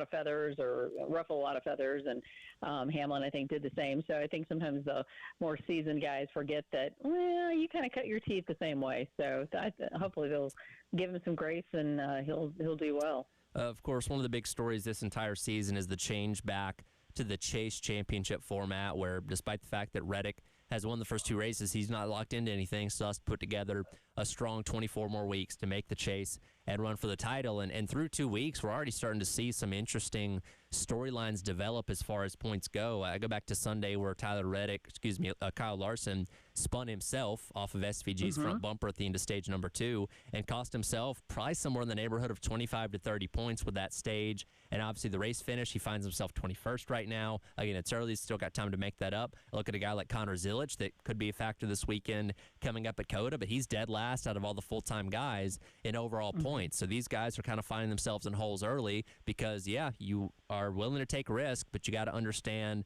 the the downside of it if it doesn't go your way for somebody like Larson when points are going to be so valuable this year. Yeah, I agree, and I think that, again, that makes it a little more interesting as far as how you're going to craft your season. And again, doing risky moves may or may not pay off, because now if you do something silly like the forbidden hail melons or things like that just to get a win, that's not going to work anymore. So you've got to put together a full season, and every weekend is important now. Obviously, the first two races being on drafting tracks, we changed things up this weekend. Going to Circuit of the Americas, where basically we're going to play the game of can anybody beat Shane Van Gisbergen, who won on a tear last year. Zilich is an accomplished road racer, beat him straight up in the Xfinity Series a year ago when they raced at Sonoma. He's a factor, but man, SVG is just a different kind of animal, and will not be shocked if he's once again in victory lane on Sunday. No, I'm with you. I think so. I love watching when they talk about how he works his feet, and he's just so skilled at that, and that's he is. He's going to be a tough one. So I hope I get a first pick on our show, because I think he's just destined to win this one. Yeah, I don't think that pick's going to stay on the board too long for whatever order y'all end up going in tomorrow. Exactly. No, I think you're good. But wouldn't it be fun to see Zilich, break through? Because I think he's a good kid. He's a young guy, and he's really a talented driver. We've got a lot of talent coming up. We do. It's very exciting. Looking forward to it. It should be fun this upcoming weekend. You all talk to Josh Harris coming up tomorrow morning, and we'll talk to you about this next week. That sounds great. I appreciate it. Again, Jen Jensen there from the early game joining me on the AAA Heating and Air phone lines. 2 hours in the book, Gamecock Central Takeover Hour, presented by Firehouse Subs, up next on your Wednesday on the game.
11 o'clock on your Wednesday morning. Welcome in Gamecock Central Takeover Hour, presented by Firehouse Subs. Tyler, West, and Chris along with you here on the game. A lot of things to get into this hour. Coach Beamer speaking yesterday, introducing Matthew Smiley as the new special teams coordinator. We got the latest update on Jacarius Peak and what went down with that over the weekend, and we'll certainly get into all that. But, guys, we got to start out with men's basketball last night over at Colonial Life Arena. I mentioned this to Jack at the start of the 9 o'clock hour. I don't know about you, but I felt a renewed sense of energy going into last night's game. Maybe that's just because it was Kentucky and Big Blue Nation's a brand, and, they travel well and all that kind of stuff. But I was more excited for a men's basketball game last night than I've been in a while. They played tough. They played close. Unfortunately, though, yet another loss, 72-63, as Carolina is kind of limping towards the end of what's been a disappointing season for Lamont Paris and crew. Yeah, they are limping in terms of, results. But I think, yes, we're at the point of the season where we're going to give credit, I think, for continuing to fight. I know some people don't necessarily love that, but you'd rather be talking about, hey, even if you didn't make the tournament, you'd rather have a reason to be sitting here doing some bracketology math. What do you have to do to make the thing, right? And that's just not the case. So I do think ever since that Florida game in Columbia, where, let's be honest, just looked like there was some give up there. There has been effort from this group. I thought they, the last few games, I thought they competed a lot better in Gainesville. That's just a pretty loaded Florida roster. You get the win over Mississippi State. And then there are chances to win this game last night. There really were. There were some really good moments from the team. There were some good individual efforts. Kentucky kind of just put it into overdrive at the end when it was time to go win the game. I feel like, Lamont's teams, for better or worse, the last couple of years have not been the seasons that anybody has wanted, but they have kept fighting to the end, which I do think says something. Now, I think it is painfully obvious when you watch South Carolina go up against a Kentucky, against a Florida, against an Arkansas, the just overall talent, however you want to put it. You want to say talent, you want to say athleticism, ability, whatever it may be. The upside of the individuals on those teams, for the most part, are just at a different level. Michi, I think Michi, when Michi's going, he can play for about anybody in some role in college ball. So I don't want to put the guys down. And this, I see this whole thing, Chris. Those aren't even SEC. Those aren't even SEC players. That's a bridge too far for me. Michi was an all-SEC guy a few years ago. But the overall makeup, you can just – there's just a difference with some of these other teams. Yeah, the depth, the overall talent. And look, Kentucky, I think it's important to remember, they're still not super happy. They would have been very unhappy if they lost the game last night, which was a real possibility. We're sitting here looking at the replay now. South Carolina got up early. Yeah, they had a 7-point deficit. They dug a little bit too deep of a hole because they played, I think, pretty well in the second half until the last couple minutes. Just some key plays. It was a 2-point game. When you look at Kentucky scored 44, South Carolina scored 42 in that second half. So Kentucky's roster, to go back to the original point, that's like a $20 million, $22 million roster. And so when you do that, you're going to have dudes. Yeah. And that's why they're not super happy in BBN right now. Yeah, and I mean, I don't know if we want to go down this route, but if we do, Kentucky's probably getting the worst bang for buck. Yeah. In the SEC. Honestly, they are widely, I think we can say this is a fact because this has been reported. This is out there. I've heard it. Chris has heard. This is the highest paid roster in the SEC. It just is. And when we are talking, I've heard everywhere from 20 is the conservative note. If you want to say definitively, it's at least 20. I think. But I've heard 22. I've heard 23. Like, this is a massive roster. Based on what I've heard, based on what's out there, I think the average SEC roster is somewhere, give or take, around half that right now in men's basketball. So Kentucky has gone out and said, hey, we're giving our guy, as you would expect, everything he needs from a resource standpoint. They're not necessarily getting the wins when you look at it from a value standpoint that you would want if you're Kentucky. And, I mean, South kind of belonged on the court with them. Like, I'm not saying it was like men playing boys, but you could just tell it when it became go time. You could kind of tell the difference. It was easy. It looked easier for Kentucky than it did for South Carolina. Yeah, and again, Kentucky ends a 3-game losing skid. You're right. If you peruse KSR, they're still not satisfied with this. They're glad they didn't lose again, but it's not. They're never satisfied, Tyler. They're never satisfied. And look, this doesn't look like a team, despite what they paid for it, that's going to go on some deep run in the tournament and be playing in the Final Four unless something drastic changes over here in the next couple weeks. And, we're at this point now. Look, the men's basketball season has been kind of lost for a while. We've just been kind of waiting to get to the end of it to see what decision's going to get made. And I don't have any insight one way or the other what Jeremiah Donati is going to decide to do. There are some people that believe that there is a good chance that Lamont Paris could come back, though. And I think Donati could look at last night's game with the discrepancy between what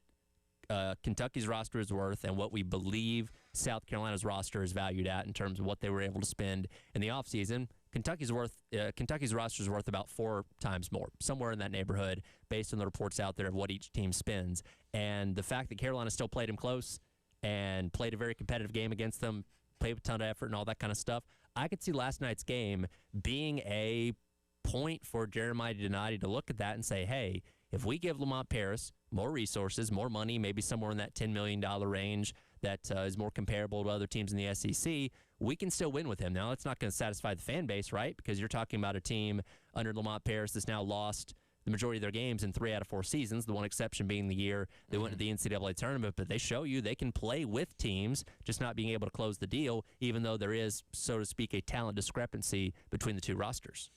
Yeah, I think you just summed up what the conversation is going to be, both among the fan base guys and probably behind closed doors with Jeremiah Donati and the administration. And I think every school in the country, when it's not going the way you want it to, is going to have a similar discussion every offseason. Do we start over, or do you provide resource reinforcements? And I think the next question, too, is if you were going to provide more resources, guys, I feel like you can't give those resources based on last year's numbers, because every single offseason, schools say, well, man, those schools that won spent X, Y, and Z last offseason. We got to give our guy that. Well, then the number jumps for other people this offseason, and you might still be behind. So, South Carolina, Jeremiah Donati talked about it on this radio station, giving more resources to men's basketball last offseason. But then you look, the numbers, much like we've seen in football. I mean, there's an article talking about a $40 million roster for football. This stuff has not slowed down. Any of that talk about, well, maybe these numbers will kind of stabilize and even out, plateau, whatever you want to say. No, they continue to rise. And in basketball, it's been exponential over the last few years in terms of like that Talon Cooper class that came in here and was so good. The numbers back then aren't even on the same planet as what teams are spending right now.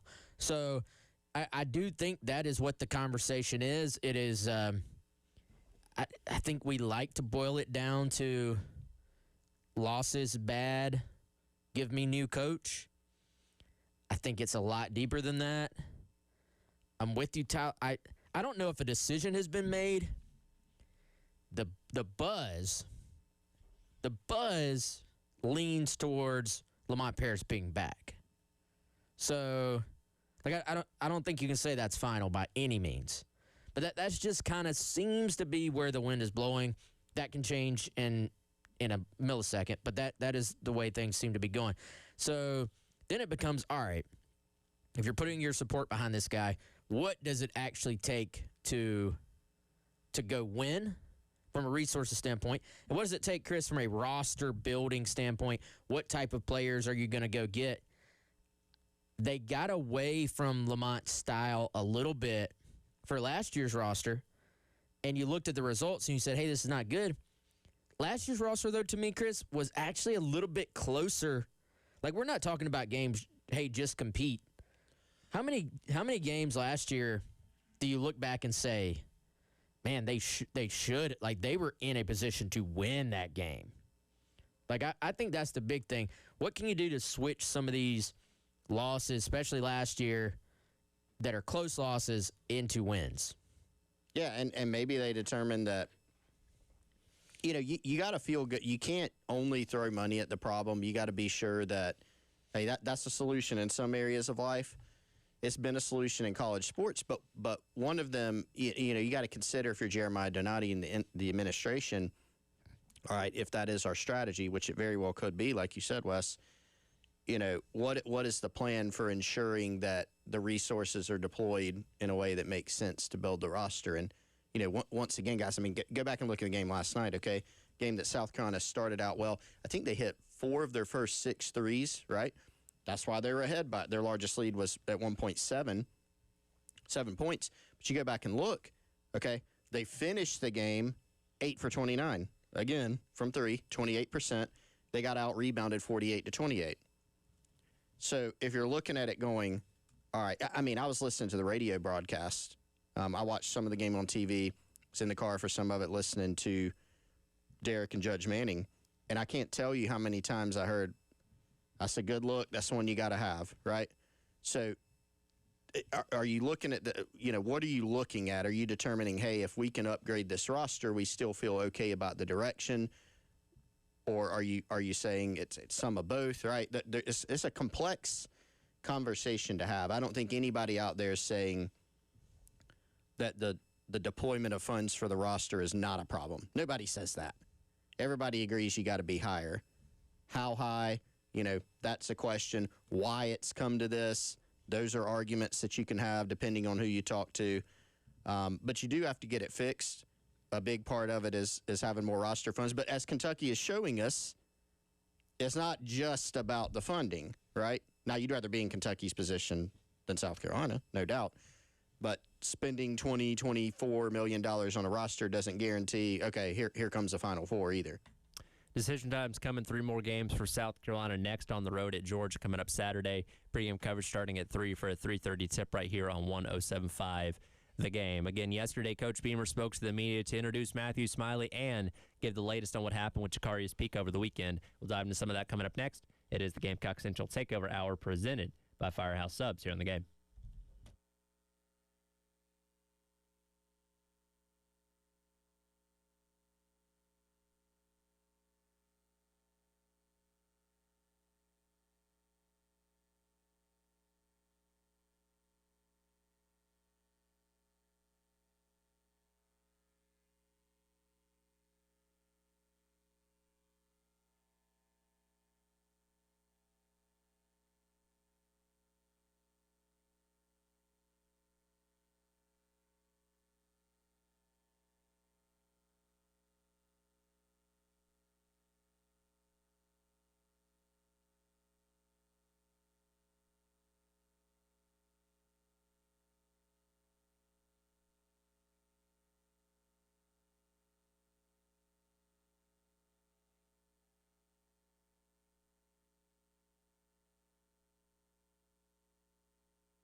We did have an injury last week to Jacarius Peak. Unfortunate, certainly. He will miss spring practice. He will not be fully cleared in the summertime, but we fully anticipate him being ready to roll when September rolls around. He's in great spirits. Just communicated with him before I walked in here, and knows that this is an opportunity for him to be even better as a player, mentally, physically, as we go into the 2026 season. Yes, he did sustain his injury playing basketball, the same 3-on-3 basketball tournament that we've done 3 years in a row now. Welcome back in. Gamecock Central Takeover Hour presented by Firehouse Subs. Tyler, West, and Chris with you on your Wednesday here on the game. Coach Beamer yesterday in the introductory press conference of Matthew Smiley. We'll get into what he had to say coming up in a moment. The thing people were most interested to hear was the latest on Jacarius Peak, and what Beamer said there obviously backs up the statement that he gave the other day in reference to the injury that occurred over the weekend. We can confirm now that it did occur during the 3-on-3 basketball stuff that they were doing over the weekend, and it sounds like, according to that, he is set to return sometime in the month of September, but will miss the vast majority of the offseason, which is unfortunate. But again, as long as he can get back and play in the games that matter this year, then this is going to be something we're not going to have to talk about once we get later on to the year. But obviously that's a while to wait, and we're going to spend the offseason talking about all the other things going on with this team, hoping no more injuries like this crop up. Yeah, and as Beamer said, hey, guess what? There will be more injuries, but you just hope to keep them to a minimum. It has opened a pretty big conversation, I feel like, which is why Beamer had to address it in terms of, yes, it was playing basketball. Yes, we've done this tournament 3 years in a row. Yes, there's a reason we do the tournament. And, I think we're in such a weird space in college football right now that, you see people bring up, well, hey, in the NFL, in your contracts, you have things that say you can't go ride a dirt bike, you can't go skiing, you can't do this, you can't do that. As we get closer and closer to professional sports with our college athletes, will teams look into doing stuff like that? Where does the line get drawn? Are you telling a third string wide receiver who's making essentially nothing that he can't go play basketball? And if you aren't, where do you draw? Oh, you're too good to go play basketball. We can't let you go play, but everybody else can play. I understand the conversation. Like, I understand people saying, hey, we're paying these guys all this money now, and you got hurt doing something other than football. I get it. But you cannot bubble wrap them. And if you're Shane Beamer and culture and team building and leadership building, remember we talked about how they were going to double down this offseason on doing things to try to build that camaraderie, try to build that leadership. Where do you go to get those things if your argument is take away all the sports other than football? You know what I'm saying? The guys love this stuff. So Yeah, they do. I understand the argument. I do. It stinks for everybody that this dude got hurt playing basketball. It just does. I get the argument. However, what is the alternative? Because, I remember watching Sidney Rice throwing tomahawk dunks in the Strom Thurmond Center when I was in school, dude. Football players have always played basketball. I saw Sydney literally jump over a guy. Like, that's not a hyperbole. Might have been me. It might have been. I don't know. I don't remember what the dude looked like. He was a short king. Shorter guy? I would say, how big was he? 6'7". Well, I don't want to say that. It wasn't a 6'8". It was a smaller guy.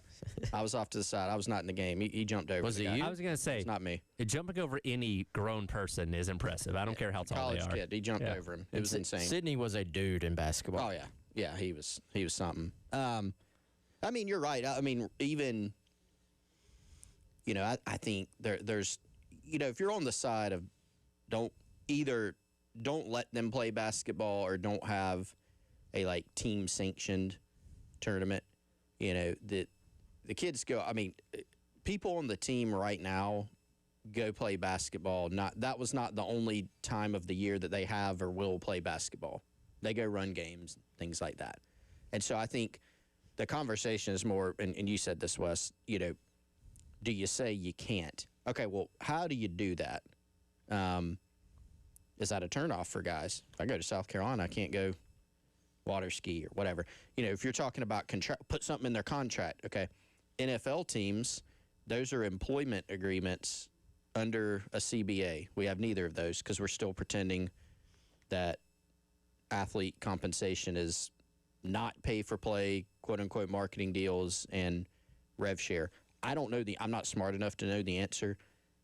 Could you even put that in a contract and have it pass muster without it being an employment agreement? I don't know. Maybe not. I don't know the answer to that. But the point is there are complications with that. If you put in a team rule, hey, if y'all want to go do something off to the side, great. Go play disc golf or go to Top Golf, go to Pro Swing. Yeah, you can do that. I mean, yeah, and it's easy. And Matthew Smiley said this, and I'll apply it to a different bucket here. He was talking about when he got promoted to the big chair of being the special teams coordinator in the NFL and how different it is from when you're off to the side as the assistant and you're saying, we should do this and we should. For all of us who aren't head coaches in that chair, it's easy to say, oh, that's easy, just eliminate basketball tournament. Don't let the guys do anything. It's easy for us to say that, but in practical terms, is that a good idea? Is it easy to do? Beamer pointed out that some other schools, they have basketball courts in their facility, which is true. That was actually, if he was up there on the debate team, I felt like that was an excellent point in his camp, It was. Well, they built a dang basketball court in their football facility. In the football facility. Yeah. So you guys can't touch it. Sorry. You can look at it. This is can't just use it. this is just for show. Just for looks. Yeah, man. I mean, how transactional are we going to make college athlete? This is still at some level college athletics. You know what I'm saying? Yeah. There has to be a bridge too far. Oh, we're under contract now. You can't go do anything. Okay, I'm not playing at that school. Yeah, you do have to think about that. Yeah. Well, hey, sorry, Tyler. Yeah. I'm trying to think of how to say this. If I take away all the fun stuff you can do that's athletic, how are you feeling that time? You know what I'm saying? There's a lot of stuff you can get into. Think about something else on a college campus. Yeah, that can get you in a lot of trouble.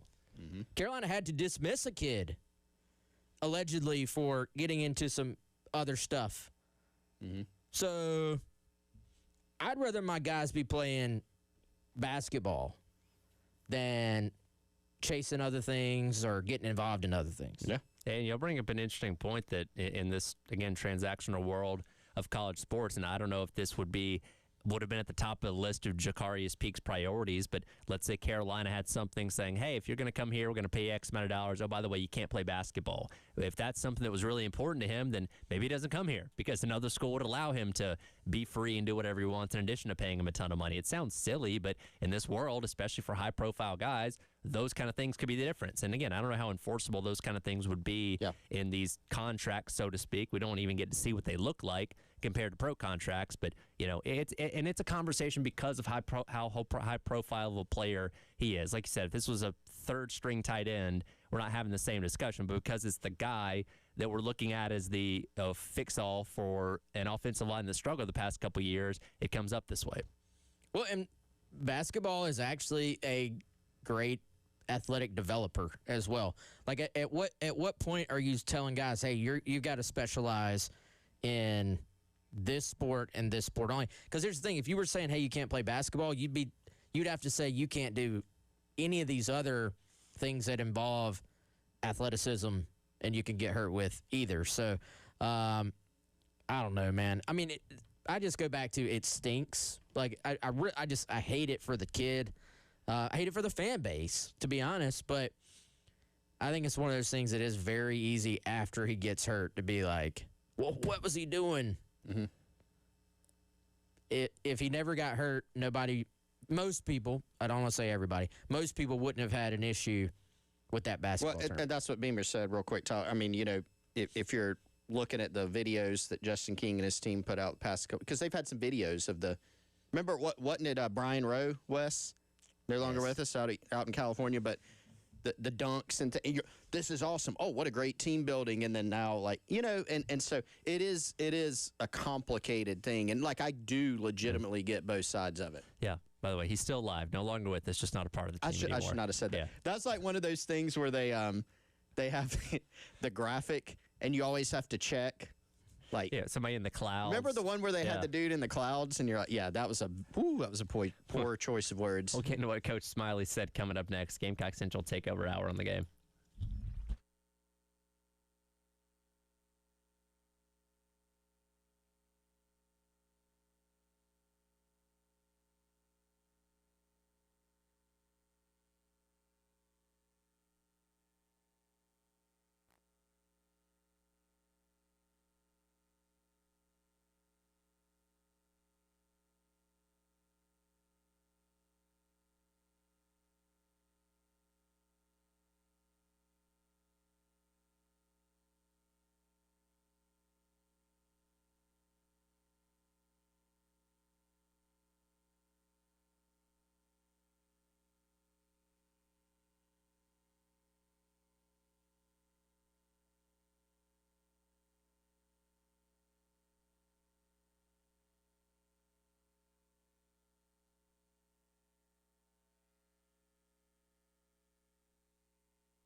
I think first and foremost, every play matters. So on special teams, your ops are limited because you have more or you have less plays during the game, but then you also have plays that could be a touchback on kickoff or kickoff return that may not be an opportunity to flip the field. So when your chance to affect the game shows up, every play matters, and I'm always ready to make that play. So that mental toughness of the special teams players, that every time I take that field on a special teams play, this could be the play that flips the balance, that gives us a chance to win the game. But that has to be the mindset. There's no plays off. I got to make sure that I'm ready to be my best and compete whatever phase it is when I take the field for special teams. Welcome back in. Gamecock Central Takeover Hour presented by Firehouse Subs. Tyler West and Chris with you on your Wednesday here on the game.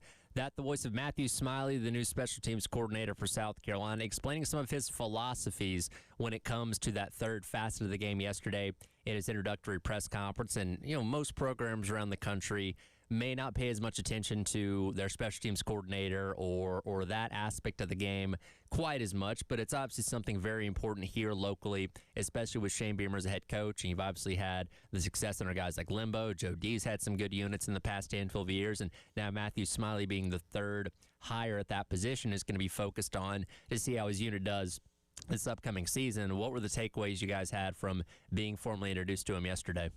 Yeah, I would say first and foremost, guys, that kind of caught my attention.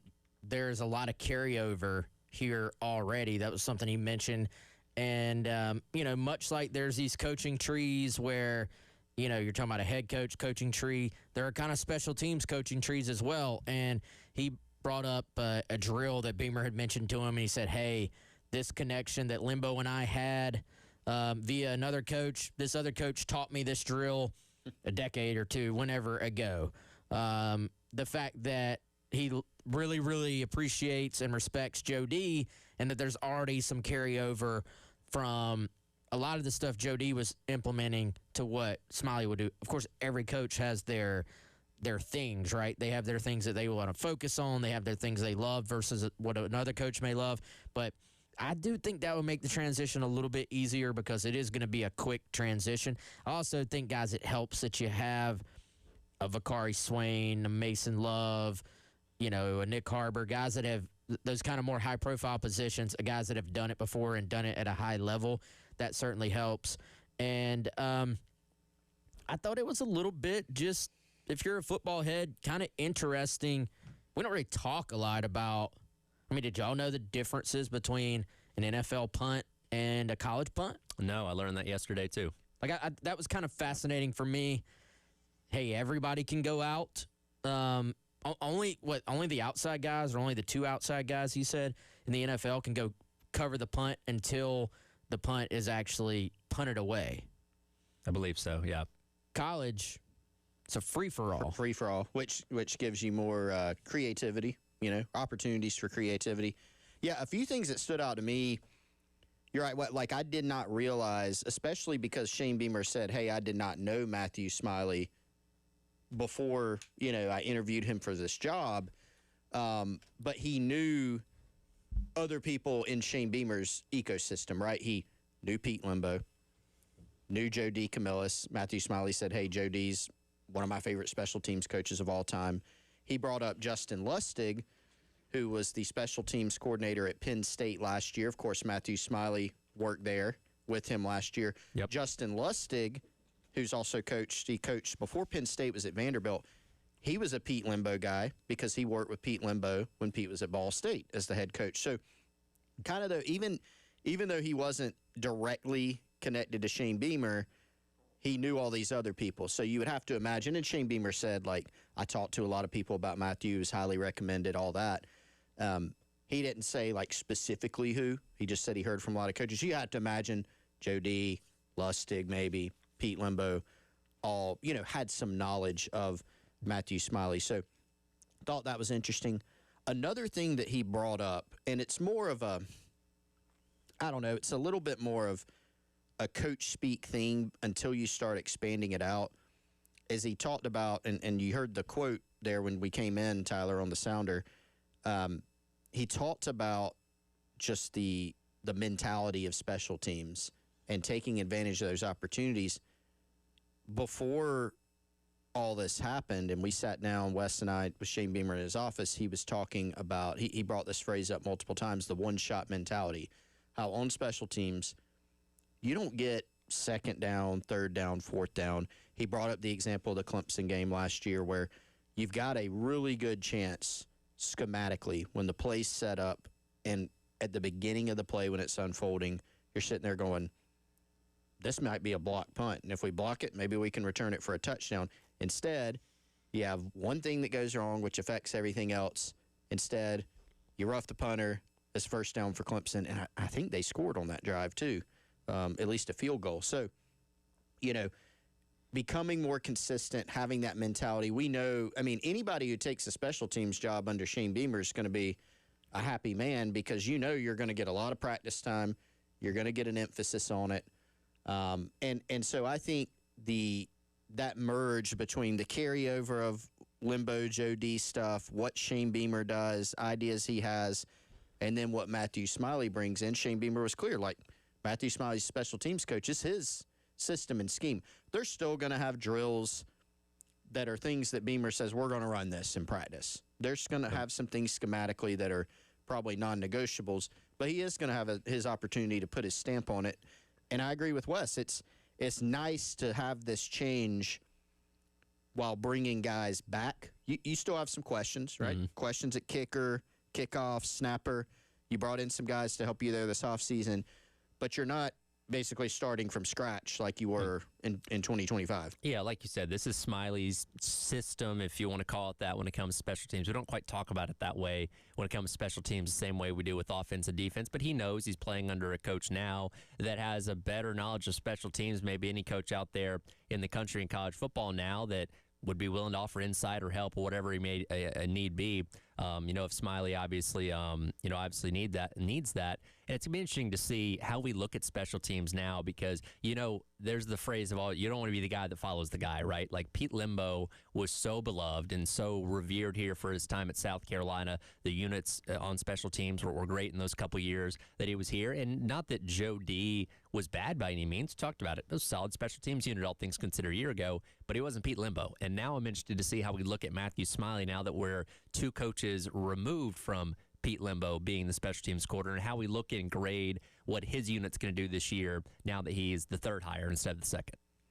Yeah, I mean, again, having your opportunity to put a stamp on it. And, when Shane Beamer got this job, Pete Limbo was the guy that he wanted, and things went very well, as we know. Pete Limbo parlayed that into getting another head coaching opportunity, deservedly so. Then you bring in Joe D., who had spent a year at Texas but was an NFL guy through and through. And then, when he left to go back to the NFL, that Beamer's he's not going to go out and say, I'll just Johnny Holstaff it or I'll just do it myself. He's always, unless something drastically changes about his philosophy, he's always going to have a dedicated special teams guy. And he wanted somebody that had college experience, even more than NFL experience. Smiley has both. And I think even though he wasn't a guy that was on the radar early, again, didn't have a direct connection to Beamer. He had some indirect connections, and he'll have every opportunity to, put his stamp on this thing. As you mentioned yesterday, it's going to be a short turnaround because spring practice does start next week. And, again, you've got some returners like Harbor and Vakari Swain. You're going to be breaking a new kicker with what we expect is Upton Belafonte, new long snapper as well. So a lot of work for Matthew Smiley this offseason to get ahead of the fall for 2026. We'll come back, we'll wrap up the hour. It's rivalry week in baseball. How big is this rivalry from a grand scheme of things in the college baseball landscape? We'll discuss that coming up next. It is the Gamecock Central Takeover Hour presented by Firehouse Subs here on the Game.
Welcome back in. It is the Gamecock Central Takeover Hour presented by Firehouse Subs. Tyler and Chris along with you here. Wrapping up the show, Wes had to bounce because all of the new transfers are over there speaking today at the football facility. So we'll hopefully come and work some of that in. Elijah already sent me a file of Hank Purvis, so we'll get hopefully some good stuff from him and all these guys, as well as we start to learn about all of them, right? We're not going to get sounds like a spring game where you can sit there and look at the roster and kind of correlate who's what number and all that kind of stuff. So even more important to learn faces and names and all that kind of stuff for guys that are new to the program this year. Yeah, Hank got like his own dedicated media session because he's got like a schedule conflict. I was wondering why he sent it to me so early because I was like, I thought this thing didn't start till 12. He probably got a lot of attention, over there. He's kind of, a lot of the guys are kind of grouped together, but the info we got is, hey, Hank will be a little bit earlier. So, and that's something I've heard, man. Like, by the way, we're hoping, per sources, to be able to get some of these new guys, transfers, here on the show. I hope so. Trust Hour presented by Krantz Cooling, Heating, and Plumbing. That would be awesome. So hopefully we'll get a chance to do that because that is a cool part of it, is just learning about these guys, their backgrounds. When you get transfers in at such a high volume, some fans have always taken the approach of, let me know about them when they get here. Let me know about them when they play. But for some fans, they're following these kids for, 2-3 years during the high school recruiting process. And so you don't know as much about them when you get here. So that's always a cool part of it. Why did you come to South Carolina out of the portal? What's your background? Trying to learn about them as a player. And one of the things that we've pretty consistently heard, speaking of Hank Purvis and really the entire offensive line, is I've had more than one person tell me, like, they seem hungry, right? And don't text in, call in, yell at me on Twitter and say, here we go, you're starting to hype up the offensive line. I'm not even talking anything about, skill level or expectations. I just mean from a mindset standpoint. And I think, again, when you look at everything from this past year, there are a lot of reasons for the offensive struggles. I think there are a lot of reasons for the offensive line struggles. And there are a lot of areas that you needed to flip on their head, right? And I think one of the things, frankly, that you needed was just to kind of reset that room just from a mindset, attitude standpoint.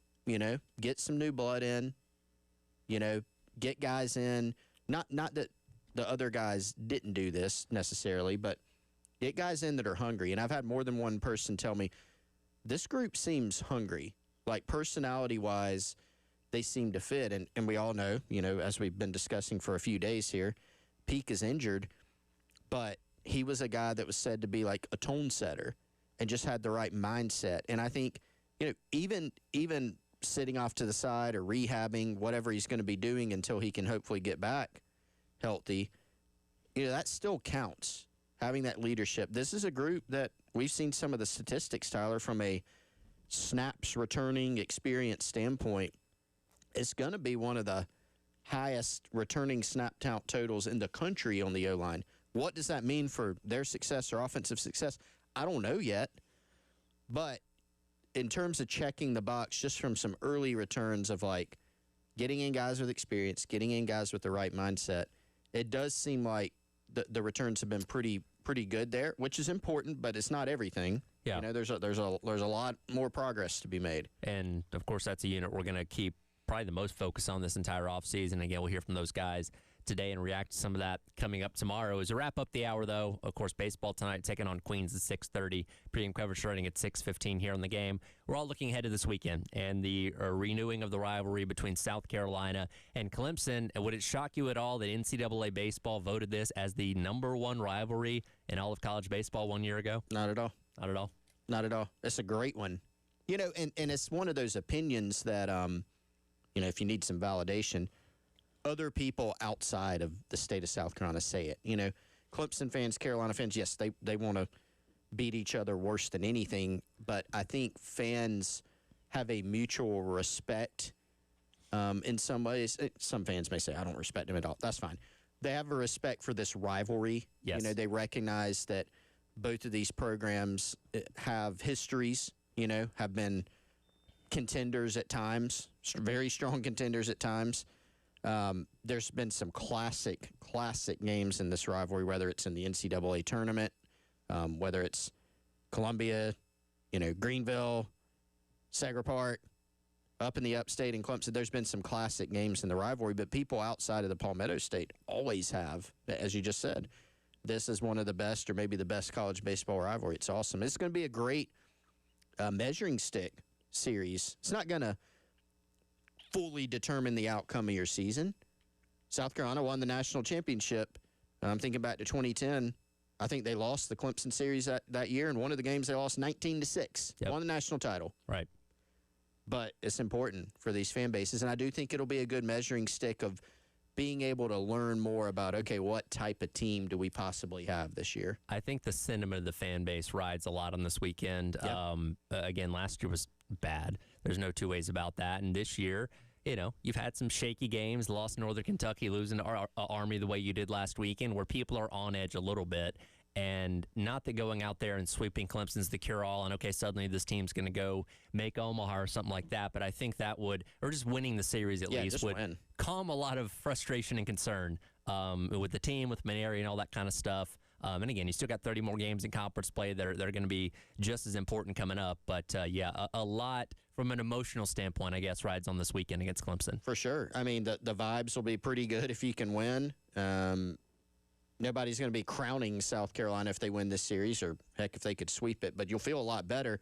And I think the extreme would be on one or the other end, right? If you lose the series, worse vibes. Also, this is a series you haven't won the past couple years. Right. Last year you got swept, so you want to go out and take this one. It's not going to determine the outcome of your season, but man, it'd be a nice one to have. So I'm looking forward to it. It's always a fun series.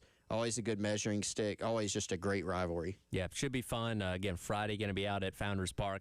Saturday at Sager, where myself and Elijah Campbell will be doing our own pregame show from 1 until 2:30. First pitch out there at 3 o'clock. That'll be on our sister station, 98.5 WOMG. Then wrapping up the series up at Doug Kingsmore in the upstate coming up on Sunday. And yeah, by Monday, we're gonna have a mood of the fan base one way or the other. Hopefully it's the positive and they have a series win and we can roll some momentum off of that. But look, Clemson comes out undefeated. I watched some of their game last night against Presbyterian. They're a good team. Now again, they're not perfect by any means. Nobody is at this point in time, but it's gonna be a challenge for sure. Yep, it ought to be a good one. We'll talk about it more tomorrow and on Friday as well. Coming up next, halftime show here in the game.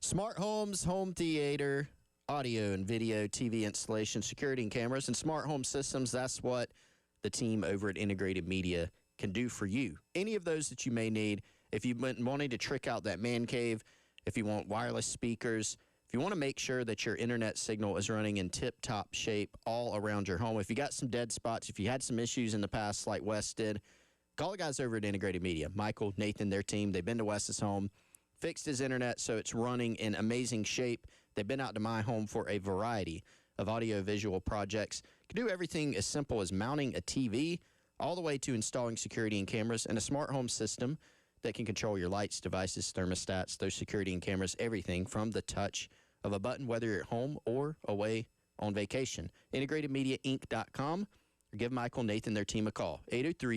803-948-8327. Integrated Media.